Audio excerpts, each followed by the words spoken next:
உங்களுக்கு உங்க அப்பாவ பிடிக்குமா? கண்டிப்பாக. அப்பாவ பிடிக்காம யாரு இருக்கிறா? அப்படின்னா, கண்டிப்பாக இந்த நிகழ்வு உங்களுக்கு ரொம்ப பிடிக்கும்.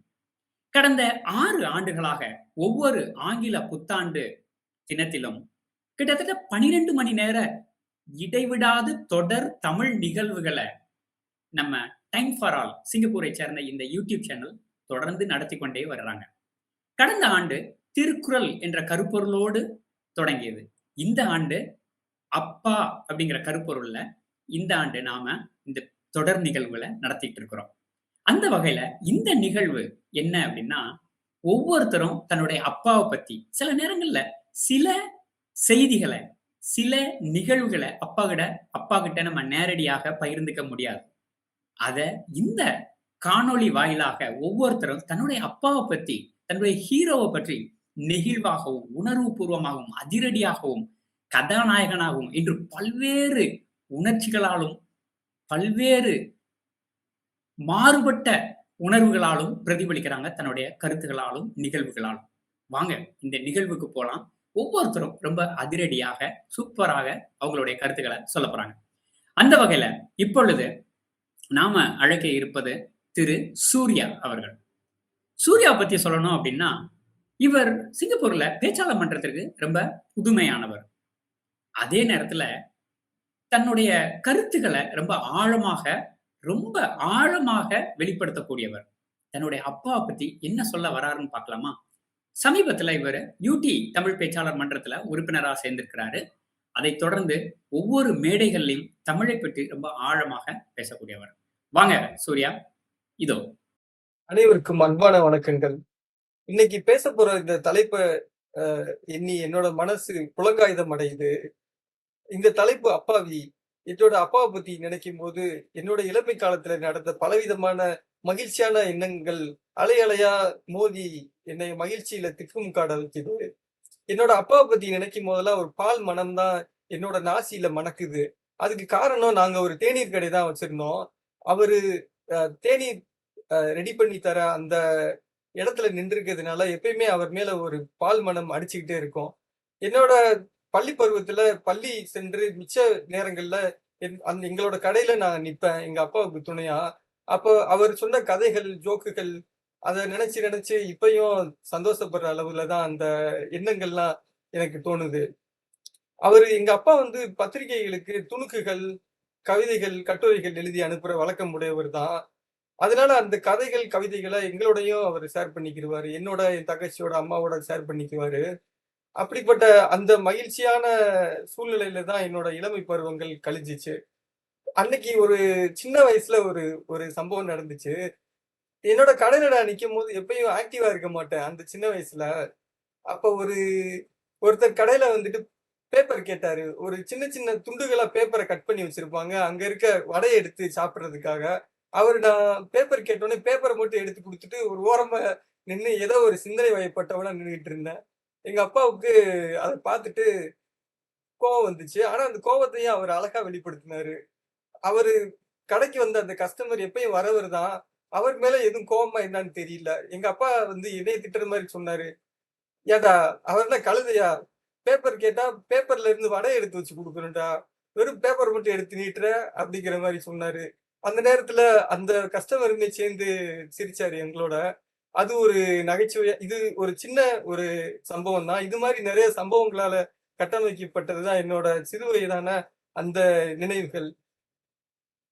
பொதுவா வந்து எங்க கடைக்கு அந்த தேநீர் கடை வச்சிருக்கிறதுனால தண்ணி தேவைப்படும். அதனால தண்ணிய வந்து ஒரு ட்ரம்ல நிரப்பி, அந்த வீட்ல இருந்து கடைக்கு வந்து குடுக்குற மாரி இருக்கும். திரும்ப அந்த தண்ணிய வந்து காலி பண்ணிட்டு, இரவு நேரத்துல எங்க அப்பாவும் நானும் சேர்ந்து தான் வீட்டுக்கு போற மாரி இருக்கும். அந்த நேரத்துலலாம் பல கான்வர்சேஷன் எங்க 2 பேருக்கு இடையிலயும் நடந்திருக்கு. அது வந்து எப்படின்னா, அ கண்ணன் வந்து அர்ஜுனனுக்கு தேரோட்டியா இருந்து பல விஷயங்கள சொன்னாரு. அந்த மாரி தான். அது மட்டும் இல்லாம ஒரு சமயம் அர்ஜுனன் கூட கேட்டாப்ல கண்ணன்ட்ட. "ஏன் கண்ணா நீ வந்து எல்லாமே ஞாபகம் வச்சிருக்கியே! எதுவுமே வந்து மறந்துருச்சுன்னு சொல்ல மாட்றியே! எப்படி?" அப்படிங்கிற மாரி கேட்டப்போ, ஒவ்வொரு விஷயத்தையும் நான் முக்கியமா நெனச்சுக்கிறேன். ஒவ்வொரு நிகழ்வுகள் நடக்கிறதையும் நான் மெயினா வந்து முக்கியமா நெனச்சுக்கிறேன். அதனால எந்த நிகழ்வுகளும் என்னோட எண்ணத்துல இருந்து விட்டு போகாது அப்படிங்கிற மாரி சொன்னாராம். அந்த மாரி தான் எனக்கும்னு நெனைக்கிறேன். அதாவது அவர் பண்ண அவர்கிட்ட நான் பழகின ஒவ்வொரு விஷயங்களும், ஒவ்வொரு செய்கைகளும் வந்து இப்பயுமே வந்து என்னோட நினைவ வந்து திக்குமுக்காட தான் வைக்குது. அப்ப வந்து நாங்க தண்ணி ட்ரம் கடையில இருந்து வீட்டுக்கு அந்த காலி ட்ரம்ம தள்ளிட்டு வரும்போது நான் அவர்ட்ட கேட்டேன். உண்மையிலேயே நான் கேட்டேன். எங்க அப்பா வந்துட்டு காலையில 5 மணி, 6 மணிக்கு கடைக்கு போனாருன்னா, நைட்டு 10 மணி வரைக்கும் வேலை செய்வாரு. அந்த லஞ்ச் டைம்ல மட்டும் கொஞ்சம் தூங்கிட்டு எந்திரிச்சுருவாரு. வீட்டுக்கு வந்து பக்கம் தான். ஸோ வந்து அந்த ஒரு 1/2 மணி நேரம் மட்டும் தூங்கி எந்திரிப்பாரு. மத்தபடி இந்த நாள் முழுக்க இப்படிதான் வேலை செய்வாரு. அப்ப நான் அவர்ட்ட கேட்டது என்னன்னா, "இப்படி கஷ்டப்பட்டு வந்து ஏன் நம்ம உழைக்கணும்பா? என்ன பேசிஸ்ல வந்து இந்த மாரி பண்றீங்கங்கிறது தான் நான் அப்ப கேட்டேன். அது எனக்கு நல்லா ஞாபகம் இருக்கு. அப்ப நான் 10ஆம் வகுப்போ, 11ஆம் வகுப்போ படிச்சுட்டு இருந்தேன். அப்ப அவர் சொன்ன பதில் வந்து, "எல்லா விஷயத்தையும் நான் வந்து விருப்பப்பட்டு தான்ப்பா செய்றேன்.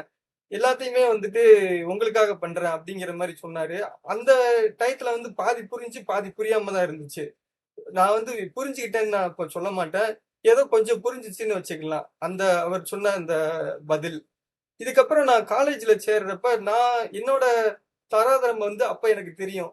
நாம வந்து படிக்கிற இந்த படிப்புக்கு, படிச்ச அந்த படிப்புக்கு நம்மளுக்கு ஏதாவது ஒரு ஆர்ட்ஸ் காலேஜ்ல ஒரு நல்ல கோர்ஸ் எடுத்து படிக்கலாம். பயாலஜி படிக்கலாம். அப்படிங்கிற மாரி நான் நெனச்சிருந்தேன். ஃபார்ம்ஸும் வாங்கி வச்சிருந்தேன். ஆனா எங்க அப்பா ஓவர் நைட்ல, "இல்ல நீ வந்து இன்ஜினியரிங் படிக்கலாம். திருச்சிக்கு போ. அங்க வந்து எங்க அத்தை இருந்தாங்க. அத்தை பொண்ணு இருந்தாங்க.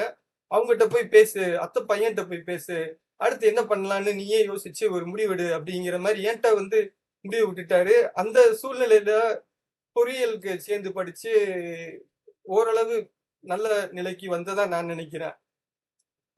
காலேஜ் முடிச்சுட்டு வேலைக்கு சேர்ந்த புதுசுல எனக்கு டெங்கி காய்ச்சல் வந்துருச்சு. அந்த டெங்கி காய்ச்சல் வந்தப்ப வந்துட்டு அந்த கம்பெனில வேலை பார்த்தவங்க என்னை கூட்டிட்டு வந்து எங்க ஊர்ல விட்டாங்க.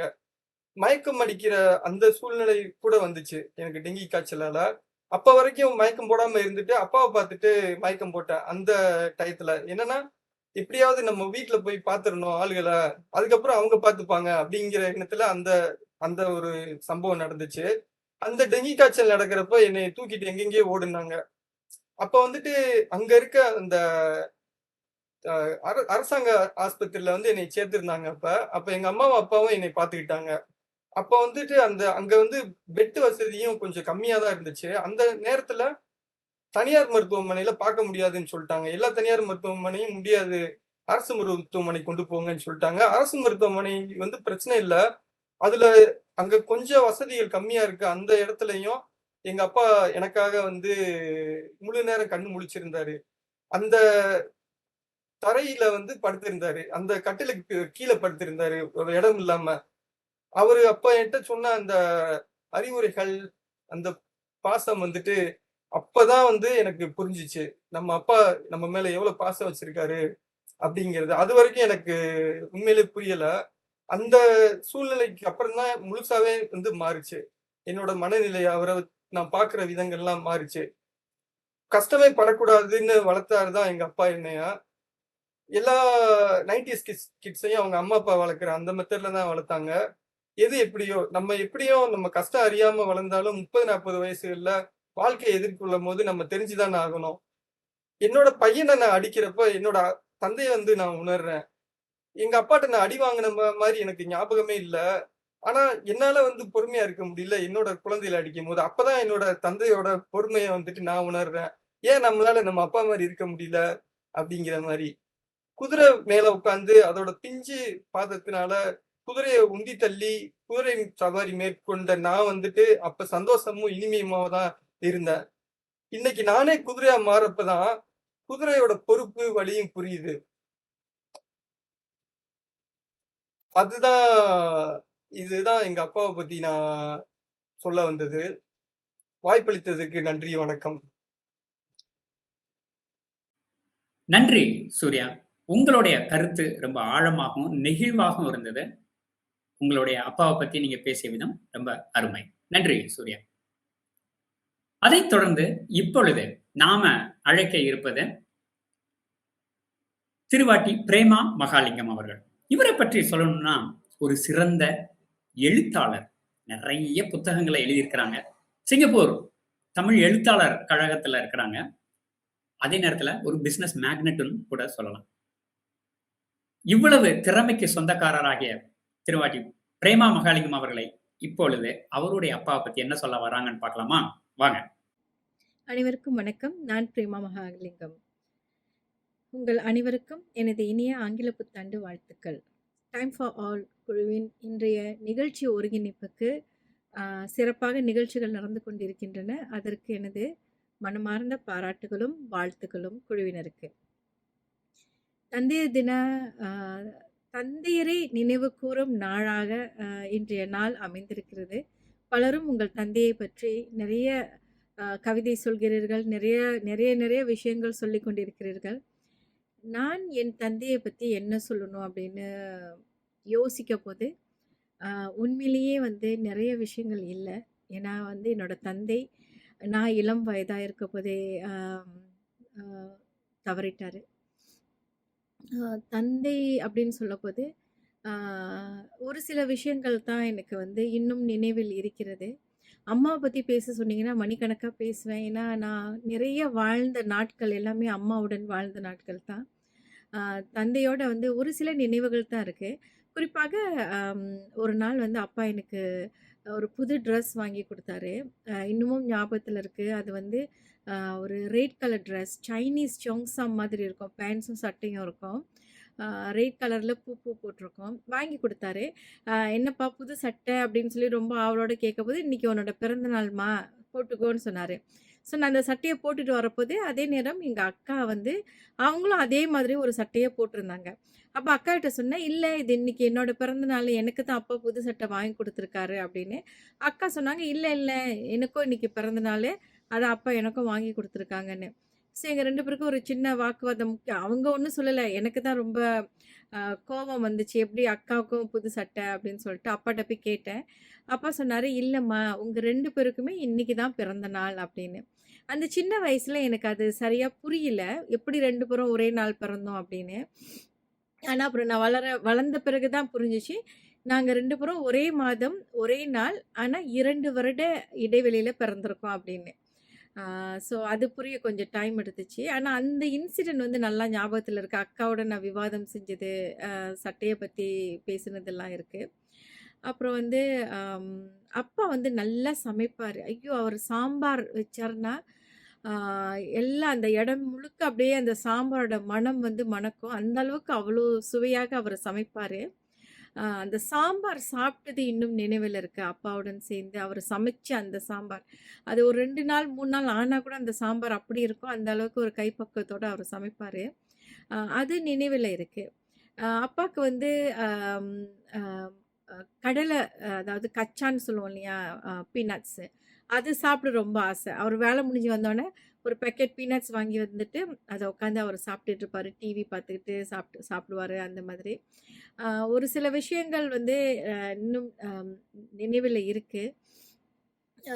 நான் அதாவது எனக்கு ஒரு 17, 18, 19 இந்த வயது காலத்தில் அப்பாவுக்கு வந்து டயபெட்டிஸ் வந்துட்டு, அதாவது இனிப்பு நீர் அப்படின்னு சொல்லுவாங்க இல்லையா, அது வந்துட்டு அந்த காலகட்டம், அதாவது நான் சொல்கிறது வந்து ஒரு 40 ஆண்டுகளுக்கு முன்னாடி, அந்த காலகட்டத்தில் இப்போ இருக்கிற மாதிரி ஒரு டயபெட்டிஸை எப்படி நம்ம எதிர்கொள்ளணும் அப்படிங்கிற விழிப்புணர்வு இல்லை.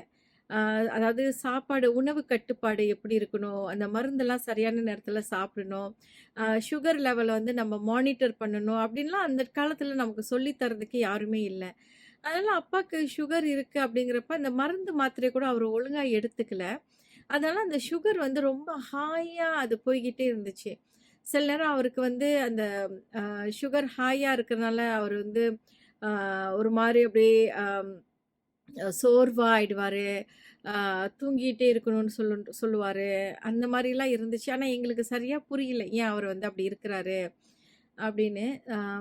நான் வந்து நிறைய அப்பா தவறுனதுக்கு அப்புறம் நிறைய நாட்களில் வந்து நினச்சது என்னன்னா, இப்போ இருக்கிற மாதிரி அப்பயே அந்த காலகட்டத்திலேயே நமக்கு வந்து இருந்துச்சுன்னா,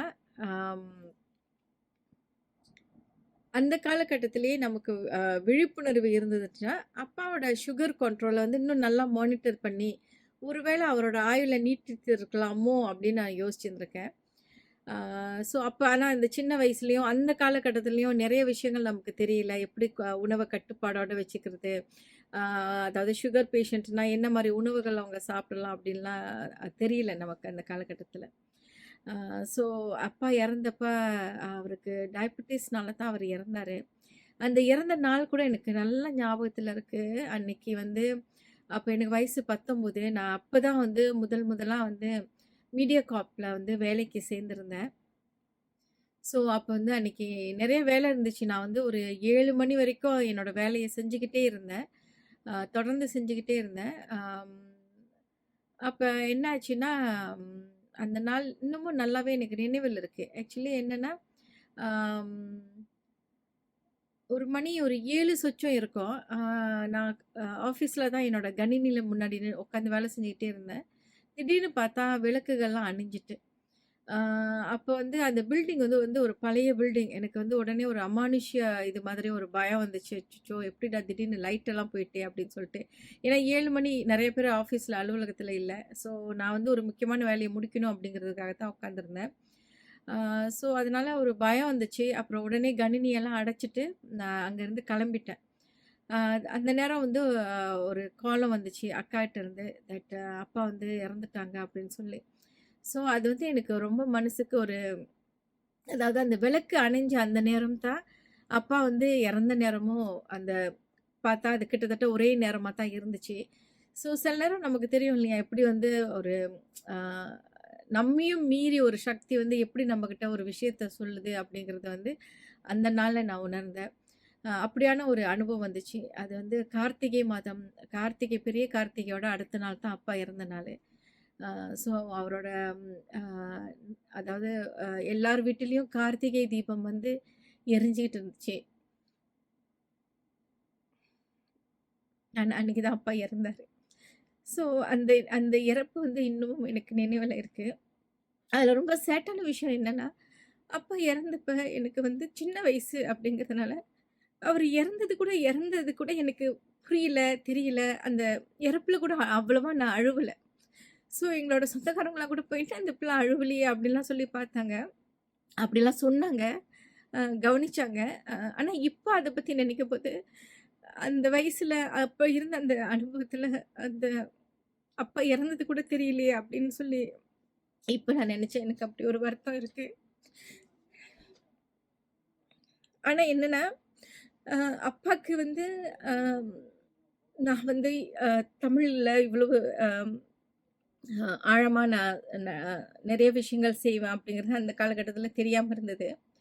ஆ சிங்கப்பூர்ல நீங்க பார்த்தீங்கன்னா, எங்களோட பிறந்த சூறாவா இருக்கட்டும், அதாவது பர்த் சர்டிஃபிகேட் பிறந்த சான்றிதழா இருக்கட்டும், எங்களோட ஐசில இருக்கட்டும், அல்லது ஆ பாஸ்போர்ட்ல வந்து எப்போதுமே வந்து நம்ம பேரையும், நம்மளோட அப்பா பேரையும் இணைச்சு போடுவாங்க. அதாவது என்னோட பேர் வந்து பிரேமா, பிரேமாபதி. ஆ பிரேமாபதி ஆக்சுவலி எங்க அப்பா வந்து எனக்கு பிரேமாவதின்னு பேர் வச்சாரு. ஆனா, அந்த காலகட்டத்தில வந்து அவங்களுக்கு தெரியல, எழுதி குடுக்க தெரியல. ஸோ அவரு சொல்லவுமே அங்க இருக்கிற அந்த அலுவலகர் வந்து ஆ பி போடுறதுக்கு வி வி போடுறதுக்கு பதிலா பி போட்டுட்டாரு. அதனால என்னோட பேர் வந்து பிரேமாபதி அப்படின்னு சொல்லி வந்துச்சு. ஸோ பிரேமாபதி டாட்டர் ஆஃப் மகாலிங்கம் அப்படின்னு தான் என்னோட எல்லா சான்றிதழ்கள்லயும் இருக்கும். அது சிங்கப்பூர்ல பிறந்த எல்லாருக்குமே அப்படிதான் இருக்கும். அந்த சான்றிதழ் வந்து இன்னாருடைய மகள் அப்படிங்கிற இதுல இருக்கும். ஸோ அப்ப நான் வந்து எழுத்துலகத்துக்கும் வந்த டைம்ல என்னோட பேர் வந்து பிரேமாபதி அப்படின்னு சொல்றது போல பிரேமா மகாலிங்கம். ஏன்னா பிரேமான்னு தான் எல்லாரும் சொல்லுவாங்க. அதனால பிரேமா மகாலிங்கம் அப்படின்னு நான் வச்சுக்கிட்டேன். நெறைய பேர் வந்து மகாலிங்கம் நல்லா இருக்காங்களா? அப்படின்னு சொல்லி திடீர்னு கேட்பாங்க. ஸோ மகாலிங்கம் இறந்துட்டாரே அப்படின்னு சொன்னா, "ஓ! சாரிங்க." அப்ப அவங்க நெனச்சுட்டாங்க ஆக்சுவலி மகாலிங்கம்ங்கிறது என்னோட கணவரோட பேரா இருக்கலாம் அப்படின்னு நெனச்சுட்டாங்க போல இருக்கு. அப்ப நான் சொன்னேன், மகாலிங்கம்ங்கிறது எங்க அப்பாவோட பேரு. ஸோ என்னோட பிறந்த சூழல் எப்படி இருக்கோ, அப்படிதான் நான் வச்சுக்கிட்டேன். பிரேமா மகாலிங்கம் அப்படிங்கிறது தான் நான் அழைக்கிற பேரா வச்சிருக்கேன். அப்படின்னு சொல்லி அவங்களுக்கு சொன்னேன். என்னோட கணவரோட பேர் வந்து குணசேகரன். என்னோட கணவருக்கு வந்து ஒரு பொறாமை இருக்கு அப்படின்னு சொல்லலாம். ஏன்னா, பிரேமா மகாலிங்கம்னு எல்லாரும் சொல்றாங்க. ஏன் பிரேமா குணசேகரன் சொல்லலையே அப்படின்னு. அப்ப நான் அவர்ட்ட சொன்னேன், "எங்க அப்பாவோட பேர சொல்றதுக்கு நான் இருக்கிறேன். ஆ உங்க பேர சொல்றதுக்கு உங்க மக இருப்பாங்க. ஸோ அபிராமி குணசேகரன் அப்படின்னு சொல்லப்போது, அவங்க சிறப்பா ஏதாச்சும் செய்யும்போது உங்க பேரு வந்து வெளியில வரும். ஆனா, எங்க அப்பாக்கு நான் எதுவுமே செஞ்சதில்ல, எதுவுமே குடுத்ததில்ல. ஸோ இந்த வகையில வந்து அப்பாவுக்கு வந்து அப்பாவோட பேரை வந்து என்னைக்குமே நான் மாத்தாம பிரேமா மகாலிங்கம் அப்படின்னு வச்சிருக்கணும் அப்படிங்கிறது தான் என்னோட விருப்பம். இப்படியாச்சும் எங்க அப்பா வந்து ஆம், எங்க அப்பா வந்து பலரானாலையும் சொல்லக்கூடிய ஒரு நபரா இருப்பாரு அப்படிங்கிற ஒரு ஆசை தான் எனக்கு. ஸோ இன்னும் நிறைய ஆ, சொல்றதுக்கு நிறைய இல்லைங்கிறது தான் உண்மை. ஏன்னா எங்க அப்பாவோட நான் வாழ்ந்த காலகட்டம் வந்து ரொம்ப குறுகிய ஒரு காலகட்டம் தான். அந்த காலத்துலலாம் வந்து நிறைய அப்பாவோட நம்ம அவ்வளோ இதா பேச்சுவார்த்தை அப்படிலாம் இருக்காது. அம்மாவோட தான் நம்ம நிறைய பேசியிருக்கோம். ஸோ ஆனா இந்த மாரி இந்த இந்த இன்சிடென்ட்ஸ் எல்லாம் எனக்கு ஞாபகத்துல இருக்கு அப்பாவோட. நெறைய படங்கள் கூட அப்பாவோட எடுக்கல. அப்பாவோட ஒரு பர்த்டேக்கு வந்து ஆ எடுத்த ஒரு 2 ஃபோட்டோ தான் இப்ப என்கிட்ட இருக்கு. வீட்ல இருக்கு. அப்பாவோட இன்னொன்னு ஒரு இது என்னன்னா, அப்பா இந்தியாலருந்து ஓடப்பட்டி அப்படிங்கிற கிராமத்துலருந்து வந்தாரு. அவரு வந்து சிங்கப்பூருக்கு வந்து அதுக்கு பிறகு அவர் வந்து அவரோட ஊருக்கு போகவே இல்ல. அப்ப அவரோட 60 வயசு பிறந்த நாள் அந்த நேரத்துல வந்து நாங்க வந்து சரி அப்பா வந்து ஒரு முறை அதாவது 65 வயசு இருக்கும்னு நெனைக்கிறேன். கொஞ்சம் தளர்ந்துட்டாரு. சரி அப்பாவ ஒரு முறை வந்து நம்ம ஊருக்கு கூட்டிட்டு போய் அவரோட நாங்களே பார்த்ததில்ல அவர் சொந்தக்காரவங்கலாம். ஸோ பார்த்துட்டு வருவோம்ன்னு சொல்லிட்டு, நானும் எங்க அக்காவும் அப்பாவ அழைச்சிட்டு அவரோட கிராமத்துக்குலாம் போயிட்டு வந்தோம். எனக்கு ஒரு அத்தை இருக்காங்க. அவங்க பேரு லட்சுமி அம்மாள் அத்தை இருக்காங்க. அப்பாவோட அண்ணன் இருக்காரு. அவங்க ஒய்ஃப் பெரியம்மா இருக்காங்க. அவங்களோட பிள்ளைங்க இருக்காங்க. ஸோ இவங்க எல்லாரையும் போய் பார்த்துட்டு வந்தோம். அ அப்பாவும் பார்த்துட்டு அவர் சிங்கப்பூருக்கு வந்து ஒரு ஒரு சில வருஷங்கள்ல அப்பா இறந்துட்டாரு. அப்பா இறந்த டைம்ல கூட நாங்க பேசிட்டோம். நல்ல வேளை அவரு வந்து அவரோட ஊரையும், அவரோட உறவினர்களையும் பார்க்கறதுக்கு நம்ம அழைச்சிட்டு போனோம். அது இல்லாம அவர் இறந்திருந்தா கூட இன்னும் எவ்வளோ ஒரு பெரிய இழப்பா இருந்திருக்கும் அப்படின்னு சொல்லி நெனச்சுக்கிட்டோம். இந்த மாரி நினைவுகள் தான் அப்பா பத்தி இருக்கு எனக்கு. உமாசங்கர் சொன்னாரு, "நீங்க 10 நிமிஷம் கூட பேசலாம்" அப்படின்னு சொல்லி. எனக்கு அவ்வளோலாம் இருக்காது பேச அப்படின்னு நெனச்சேன். ஆனா உண்மையிலேயே 10 நிமிடங்களே கடந்து போயிட்டு தான் இருக்கு. அப்பாக்காக சின்னதா ஒரு அ ஒரு கவிதைன்னு சொல்ல முடியாது. ஒரு இது எழுதி வச்சிருக்கிறேன். ஸோ அத உங்களோட பகிர்ந்துக்கிறேன். அப்பா, உங்கள் விரல் பிடித்து நடந்த கணங்கள் நினைவில் இல்லை. உங்கள் சமையலின் மனம் நீக்கமற நிறைந்திருக்கிறது. நீங்கள் வாங்கிக் கொடுத்த ஆடையின் நிறம் மறக்கவில்லை. பெயர் சொல்ல பிள்ளை வேண்டும் என்பார்கள். இதோ உங்கள் பெயரை உலகம் சொல்ல வாழ்கிறீர்கள் புகழோடு. அன்போடு நான் பிரேமா மகாலிங்கம். நன்றி. நன்றி பிரேமா மகாலிங்கம் அவர்களே. உங்களுடைய அப்பாவை பத்தி சொன்ன விதமும், அந்த கருத்துகளும், நிகழ்வுகளும் ரொம்ப அருமையாக இருந்தது. நன்றி. அடுத்ததாக நாம அழைக்க இருப்பது இம்திசாம். இவங்க கத்தார் நாட்டைச் சேர்ந்தவங்க. சமீபத்துல ஒரு பட்டிமன்றத்துல இவங்களுடைய பேச்ச கேட்கக்கூடிய ஒரு வாய்ப்பு கிடைச்சது. ப்பா! பட்டிமன்றம்னா இப்படி பேசணும் அப்படிங்கிறதுக்கு ஒரு ஒரு உதாரணமாக கொண்டு வந்தாங்க. அவங்க வைக்கிற பாயிண்ட்ஸும் சரி, அவங்க வைக்கிற கருத்துகளும், அதே நேரத்துல எதிர்வாதமும் சரி, ரொம்ப அருமையாக, அப்படியே அந்த ஓடுகின்ற நதி மாதிரி ரொம்ப அழகான தமிழ்ல பேசக்கூடியவங்க. இப்போது இவர் தன்னுடைய அப்பாவ பத்தி என்ன சொல்ல வராங்கன்னு பார்க்கலாமா? வாங்க. நிறையுடைய வாழ்வழித்து நெடுநிலத்தை காப்பதற்கு மறையளித்த இறைவனுக்கே மாண்பும் புகழும். இந்த உலகிலே இறைவன் படைத்த படைப்புகளில் மிக மேலான படைப்பு மனித படைப்பு. அந்த படைப்பில் மிகச் சிறந்ததொரு பாத்திரம் அல்லது படைப்பு என்றால் அது தந்தை என்பதற்கு மாற்று கருத்துக்கள் இருக்க முடியாது. நிச்சயமாக மாதா பிதா குரு தெய்வம் என்று குறிப்பிடுவார்கள். தந்தை சொல் மிக்க மந்திரம் இல்லை என்கின்ற அடிப்படையான வார்த்தைகளுக்கு சொந்தமான தந்தையை, என்னுடைய வாப்பாவை, என்னுடைய அப்பாவை நினைவு கூறுவதற்கான ஒரு அழகிய தருணத்தை அமைத்து தந்த தமிழ் மொழி பண்பாட்டு குழு சிங்கையில் இருப்பவர்களுக்கு என்னுடைய மனமார்ந்த நன்றிகளை தெரிவித்துக் கொள்கின்றேன். நிச்சயமாக அப்பாவினுடைய நினைவுகளை மீட்டுவதென்றாலே அது ஒரு அலாதியான ஒரு மகிழ்வைத்தான் தந்து நிற்கின்றது. 40 அகவை கடந்த நிலையிலும் என்னுடைய தந்தையினுடைய ஆளுமைகளும், அவருடைய சொல்லாடல்களும், அவர்களுடைய வழிகாட்டல்களும், அவர் மீது எங்கள் பொழிந்த அன்பினுடைய நிலைகளும் நிழலாடிக்கொண்டுதான் இருக்கின்றன. என்னுடைய தந்தை சிறு வயதிலேயே ஆன்மீக கற்பதற்காக எங்களுடைய இஸ்லாமிய மதத்தில் இருக்கக்கூடிய, மார்க்கத்தில் இருக்கக்கூடிய புனித நூலை கற்று அது தொடர்பான மார்க்க விளக்கங்களை, சட்டங்களை கற்கக்கூடிய ஆலிம் என்று குறிப்பிடுவார்கள். மார்க்க அறிஞர்கள் என்று, மார்க்க ஆலிம்கள் என்று. அப்படியான ஒரு துறையை தேர்ந்தெடுத்து சென்று திறம்பட கற்று ஒரு சிறந்ததொரு ஆலிமாக, மௌலவியாக வெளியாகி வந்தார். அதனால் அவரை ஊரில் அனைவரும் ஹசன் மௌலவி என்றுதான் அழைப்பார்கள். ஹசன் மௌலவி ஷர்கி என்றால் தான் அவரை ஊரில் அனைவருக்குமே தெரியும். அவரை அறியாதவர்கள், தெரியாதவர்கள் யாருமே இருக்க முடியாது. அப்படியான ஒரு ஜனரஞ்சகமான ஒரு மாமனிதர் தான் என்னுடைய தந்தை. என்னுடைய தாயை திருமணம் முடித்து 8 குழந்தைகள், 3 ஆண் குழந்தையும் 5 பெண் குழந்தைகளும். அதில் ஒரு ஆண் குழந்தை ஆரம்பத்திலேயே மரணமடைந்து விட்டது. எனக்கு 2 சகோதரர்கள், 5 சகோதரிகள். அதில் 5வது பிள்ளையாக நான் இருந்தேன். 1976ஆம் ஆண்டு ஏற்பட்ட சூறாவளி, இலங்கையில் ஏற்பட்ட சூறாவளியில், அனர்த்தத்திலும் என்னுடைய தந்தையினுடைய பொருளாதாரம் சற்று நலிவடைந்த நிலையில்தான் நான் பிறந்தேன் என்று குறிப்பிடுவார் என்னுடைய தந்தை. ஆன போதும் பொருளாதாரத்தில் அதீதமான ஒரு நிலை இல்லாவிட்டாலும் எங்களை ஒரு வசதியான பிள்ளைகளைப் போன்று உண்ணத்தந்து, உடுக்கத்தந்து, குடிக்கத்தந்து வளர்த்தவர் என்னுடைய தந்தை. பருவ காலங்களில் உண்ணக்கூடிய பழங்களாக இருக்கட்டும், உணவுகளாக இருக்கட்டும், அந்த பருவம் முடியும் வரையுமே நாங்கள் அந்த பழங்களையும் உணவுகளையும் உண்ணக்கூடியவர்கள். என்னுடைய கணவர் இப்போதும் கூறுவார், நான் உனக்கு எதுவும் பெருசா செய்ய தேவையில்லை, உன்னுடைய தந்தையை உனக்கு எல்லாம் தந்து வளர்த்திருக்கார் என்று. அந்த அளவுக்கு மிக அன்பான ஒரு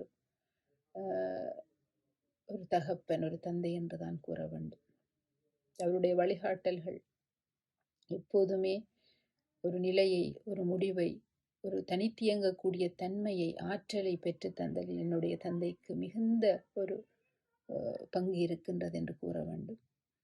2004ஆம் ஆண்டு ஏற்பட்ட சுனாமி அலைகளின் போது நானும் என்னுடைய தந்தையும் என்னுடைய 2 சகோதரர்களும் மட்டக்களப்பில், எங்கள் ஊரிலிருந்து கிட்டத்தட்ட ஒரு மணித்தியாலம் இருக்கக்கூடிய மட்டக்களப்புக்கு ஒரு வைத்தியரை சந்திப்பதற்காக சென்றிருந்த வேளைதான் இந்த சுனாமி நடந்தது. அந்த நேரம் என்னையும் என்னுடைய தங்கைகளையும் அரவணைத்து அந்த இடரிலே எங்களை காப்பாற்றி, நாங்கள் மட்டக்களப்பிலிருந்து கிட்டத்தட்ட அரை மணி நேரங்களுக்கு கூட நடந்து எங்களுடைய ஊருக்கு போக வேண்டிய ஒரு சூழல் ஏற்பட்டது. அப்போது என்னுடைய காலணிகளை அவரே சுமந்து கொண்டு, என்னுடைய கைகளையும் பிடித்து கொண்டு நடந்த அந்த தருணங்களை இன்றுமே என்னால் மறக்க முடியாது. அதே போன்று ஊரிலே இருக்கக்கூடிய வெள்ளிக்கிழமைகளில் மார்க்க சொற்பொழிவை ஆற்றக்கூடியவராக இருப்பார். அவருடைய சொற்பொழிவு அனைவருக்கும் பிடிக்கும். அவர் நகைச்சுவையாக கூட பேசக்கூடியவர், நகைச்சுவையாக பேசுவார். அவருடைய அறிவுரைகளை கேட்பதற்கு பலரும் அலாதியான விருப்பம் கொள்வார்கள். அதே போன்று பிள்ளைகளுக்கு பேர் வைப்பதாக இருக்கட்டும், ஒரு திருமண வீடாக இருக்கட்டும், ஒரு திருமணத்தை 2 உள்ளங்களை இணைத்து வைப்பதாக இருக்கட்டும், ஒரு பிரச்சனையில் சமரசம் செய்வதாக இருக்கட்டும், ஏன் இலங்கை நாட்டில் இருந்த தமிழீழ பிரச்சனைகளின் போது பலரை அழைத்து சென்ற போது என்னுடைய தந்தை தான் சென்று அந்த விடுதலை புலிகளோடு சமரசம் புரிந்து பலரை வெளியில் கொண்டு வந்த சம்பவங்களும் மறக்க முடியாத சம்பவங்கள். இப்படியான பன்முகத்தன்மை கொண்ட ஆளுமையின் ஒரு புதல்வியாக நான் இருந்தது எனக்கு பெருமை.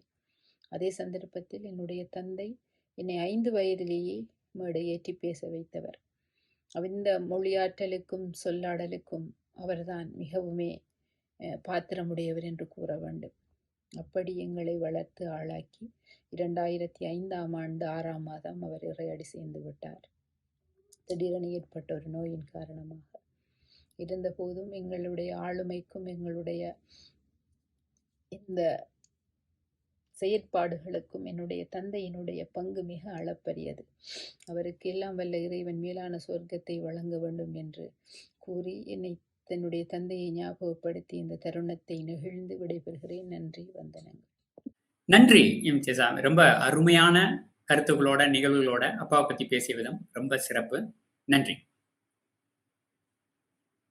அடுத்ததாக நாம அழைக்க இருப்பது திரு ராஜ்மோகன் அவர்கள். இவர் கம்பன் பேச்சாளர் மன்றத்தில், சிங்கப்பூரில் இயங்கக்கூடிய கம்பன் பேச்சாளர் மன்றத்தினுடைய முன்னாள் தலைவர், இப்பொழுது உறுப்பினர். சிறந்த பேச்சாளரும் கூட, நன்றாக பழகக்கூடியவர். எங்க எப்ப பார்த்தாலும் ரொம்ப அன்பாக, இனிமையாக பழகக்கூடிய ஒரு மனிதர். இப்பொழுது இவர் தன்னுடைய அப்பாவ பத்தி என்ன சொல்ல வராங்க பார்க்கலாமா? தந்தை அப்படிங்கிற சொல்ல ஒரு மந்திரம். ஏன்னா அது தந்தைங்கிற வார்த்தையை ரெண்டாக பிரிக்கிறேன். தன் தை. தன் அப்படிங்கிறதுக்கு தன்னம்பிக்கை, தைங்கிறது தைரியம் அப்படின்னு சேர்த்து தன்னம்பிக்கையும் தைரியம் இல்லாதவர் தான் என்னுடைய அப்பா, தந்தை. அப்பா வந்து ஒரு சின்ன கிராமத்தில் தான் பிறந்து வளர்ந்தவங்க. அங்கேருந்து அவங்கள வேற ஊரில் பள்ளிக்கூடத்தில் தங்கி படிக்க வச்சாங்க. போர்டிங் ஸ்கூல் படித்தாங்க. அதனாலே அந்த ஊர் மக்கள் எல்லாம் அவரை வந்து பள்ளிக்கூடத்தாங்க அப்படின்னு தான் சொல்லுவாங்க. அவர் ரொம்ப தைரியம் உள்ளவர். அந்த கிராமத்திலேருந்து சென்னைக்கு போய் அந்த தொழில் கல்வியை படிச்சுட்டு அங்கேயே வேலை செஞ்சு அதுக்கப்புறம் சென்னையிலேருந்து கோயம்புத்தூரில் வந்து வாழ்ந்தாங்க. அங்கேருந்து அந்த தொழிற்சாலையில் வேலை செஞ்சாங்க. இப்போ இந்த தொழிற்சாலை எப்படின்னா காலையில் 7 மணிக்கு அவங்களுடைய வேலையை ஆரம்பிக்கும், 4:30 மணி வரைக்கும் வேலை. இந்த ஒரு 7 மணிலேருந்து 4:30 மணிக்கான வேலைக்காக என்றைக்குமே சரியாக 6:30 மணிக்கு வீட்டு விட்டு கிளம்பிடுவாங்க. அதை வந்து என்றைக்குமே அவர் தவறியாக நாங்கள் பார்த்ததே இல்லை. கரெக்ட் சரியாக 6:30 மணிக்கு கண்டிப்பாக வீட்டு விட்டு கிளம்பிடுவாங்க. அப்போ சைக்கிளில் தான் போவாங்க. அதெல்லாம் சைக்கிள்லாம் நல்லா தொடச்சி அழகாக அதை வந்து பராமரிப்பாங்க. அது அந்த ஒரு நேர்த்தி அவர்கிட்ட தான் பார்த்துருக்கேன். அதே போல் எந்த ஒரு விஷயமுமே எந்த ஒரு பொருளுமே வீட்டில் வந்து ஒழுங்காக ஒரு நேர்த்தியாக அடுக்கி வைக்கணும். அது அந்தந்த இடத்துல இருக்கணுங்கிறது வந்து அது ரொம்ப கவனமாக இருக்கும். எந்த ஒரு பொருள் மாறி இருந்தால் கூட எங்களை கட்டிடுவாங்க. ஏன் அப்படி போச்சாங்க? இது எப்போ எனக்கு இதோட முக்கியத்துவம் தெரியுது அப்படின்னா, நான் படித்து முடிச்சுட்டு நான் ஒரு கப்பலில் போய் வேலை செய்வேன். கப்பலில் வேலை செய்கிறோம் அப்படின்னா கப்பலில் ஒரு 8 மாதம் கப்பலில் கான்ட்ராக்ட் செய்வோம். அப்போ விடுமுறையில் திரும்பி ஒரு 10 மாதம் கழிச்சு வரும்போது அப்போ வந்து பார்த்தா கூட வீட்டில் எந்தெந்த பொருள் எங்கே இருந்தோ அது செய்யாது. அது ரொம்ப சௌகரியமாக இருக்கும். நான் எனக்கு வீட்டுக்குள்ளே வந்தாவே தெரிஞ்சிடும் இது எங்கே இருக்குது அது எங்கே இருக்குது அப்படிங்கிறது. அது ஒரு நல்ல ஒரு பழக்கமாக தோணுச்சு. எந்த பொருளுமே அந்த இடத்துல இருக்கணுங்கிறது. அடுத்தது அவர் வந்து பிறந்தது அவங்க அப்பா மேலே விவசாயம் அப்படிங்கிறதுனால விவசாய குடும்பங்கிறதுனால அவருக்கு விவசாயத்தில் ரொம்ப ஈடுபாடு. நாங்கள் கோயம்புத்தூரில் இருந்த வீட்டை சுற்றி இருந்த இடத்துல நிறைய செடி கொடி மரங்கள்லாம் வச்சிருந்தோம். நிறைய செடிகள், கத்திரிக்காய் செடி, தக்காளி செடி, பச்சை மிளகாய் போன்ற இந்த வெண்டைக்காய் போன்ற செடிகளும் நிறைய கீரை செடிகள் நிறைய செடியெல்லாம் வளர்த்தோம். அதே போல் இந்த பூசணிக்காய் அவரைக்காய் செடியெல்லாம் கூட இருக்கும். அதை தவிர்த்து பூச்செடிகள் நிறையா இருக்கும். தென்னை மரம், மாமரம், கொய்யா மரம், முருங்கை மரம் இதெல்லாம் கூட வளர்க்கும். அப்போ இந்த மரங்கள் செடிகள்லாம் இருக்கும்போது வீடு ரொம்ப ரம்மியாக ரொம்ப மகிழ்ச்சியாக இயற்கையோடு இருக்கிறது ஒரு நல்ல ஒரு அழகு. ஒவ்வொரு நாளும் காலை எழுந்திரிச்சு நாங்கள் போய் எல்லாம் சுற்றி பார்ப்போம். அப்போ ஒவ்வொரு செடியில் வந்து பூ பூத்துருக்கோம், சிலது வந்து புதுசாக எல்லாம் பிடிச்சிருக்கும், அதே போல் பிஞ்சு வச்சுருக்கோம். அதெல்லாம் பார்க்கும்போது ரொம்ப மகிழ்ச்சியாக இருக்கும்.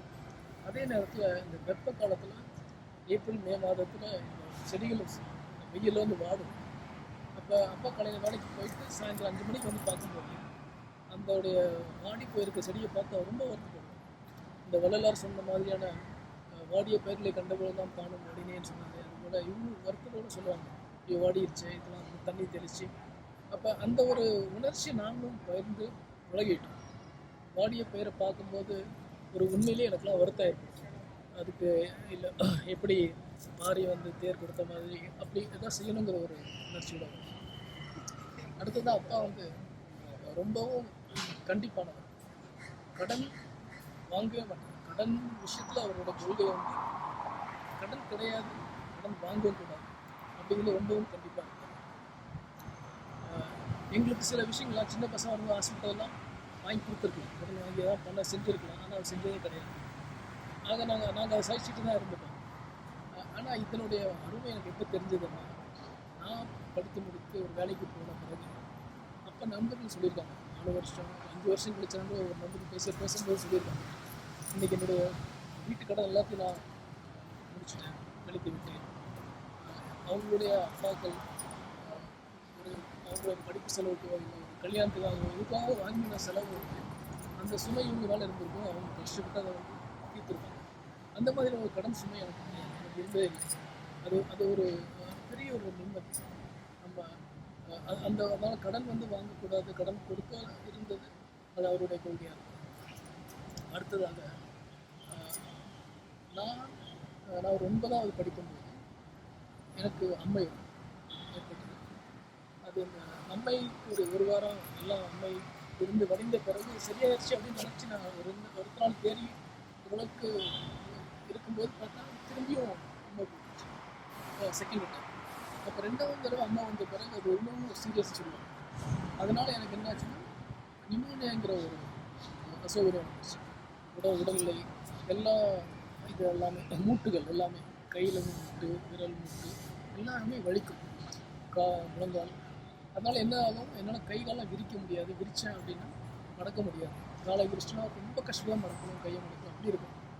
அப்போ கூடவே தான் அப்பா இருக்காங்க, கையை காலை பிடிச்சி கொடுத்துட்டே இருக்காங்க. நைட் அவங்க தூங்குறதுக்கு நானே விட மாட்டேன், அழுதுகிட்டே இருப்பேன். அப்போ கைகாலெலாம் பிடிச்சி கொடுத்து அப்படி ரொம்ப பார்த்துருக்கேன். அந்த வருஷம் அப்போ 9வது படிச்சுட்டு போனாங்க. அதுக்கு அடுத்த 10வது வருஷம் பொது தேர்வு.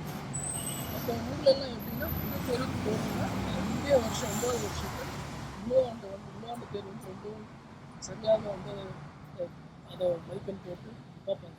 அப்படி பார்க்கும்போது இப்போ 9வது வகுப்பு பரீட்சை எழுத முடியாத நிலைமை இருக்குது.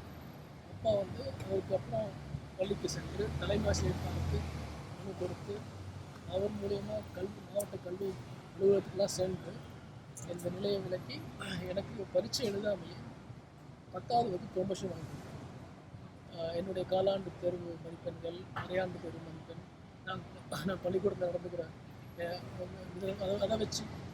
அதை வச்சு எனக்கு வந்து இந்த 9வது வகுப்பு எழுதாமலேயே 10வது வகுப்புக்கு அது ஒரு பெரிய அப்பாவுடைய பெரிய ஒரு முயற்சி.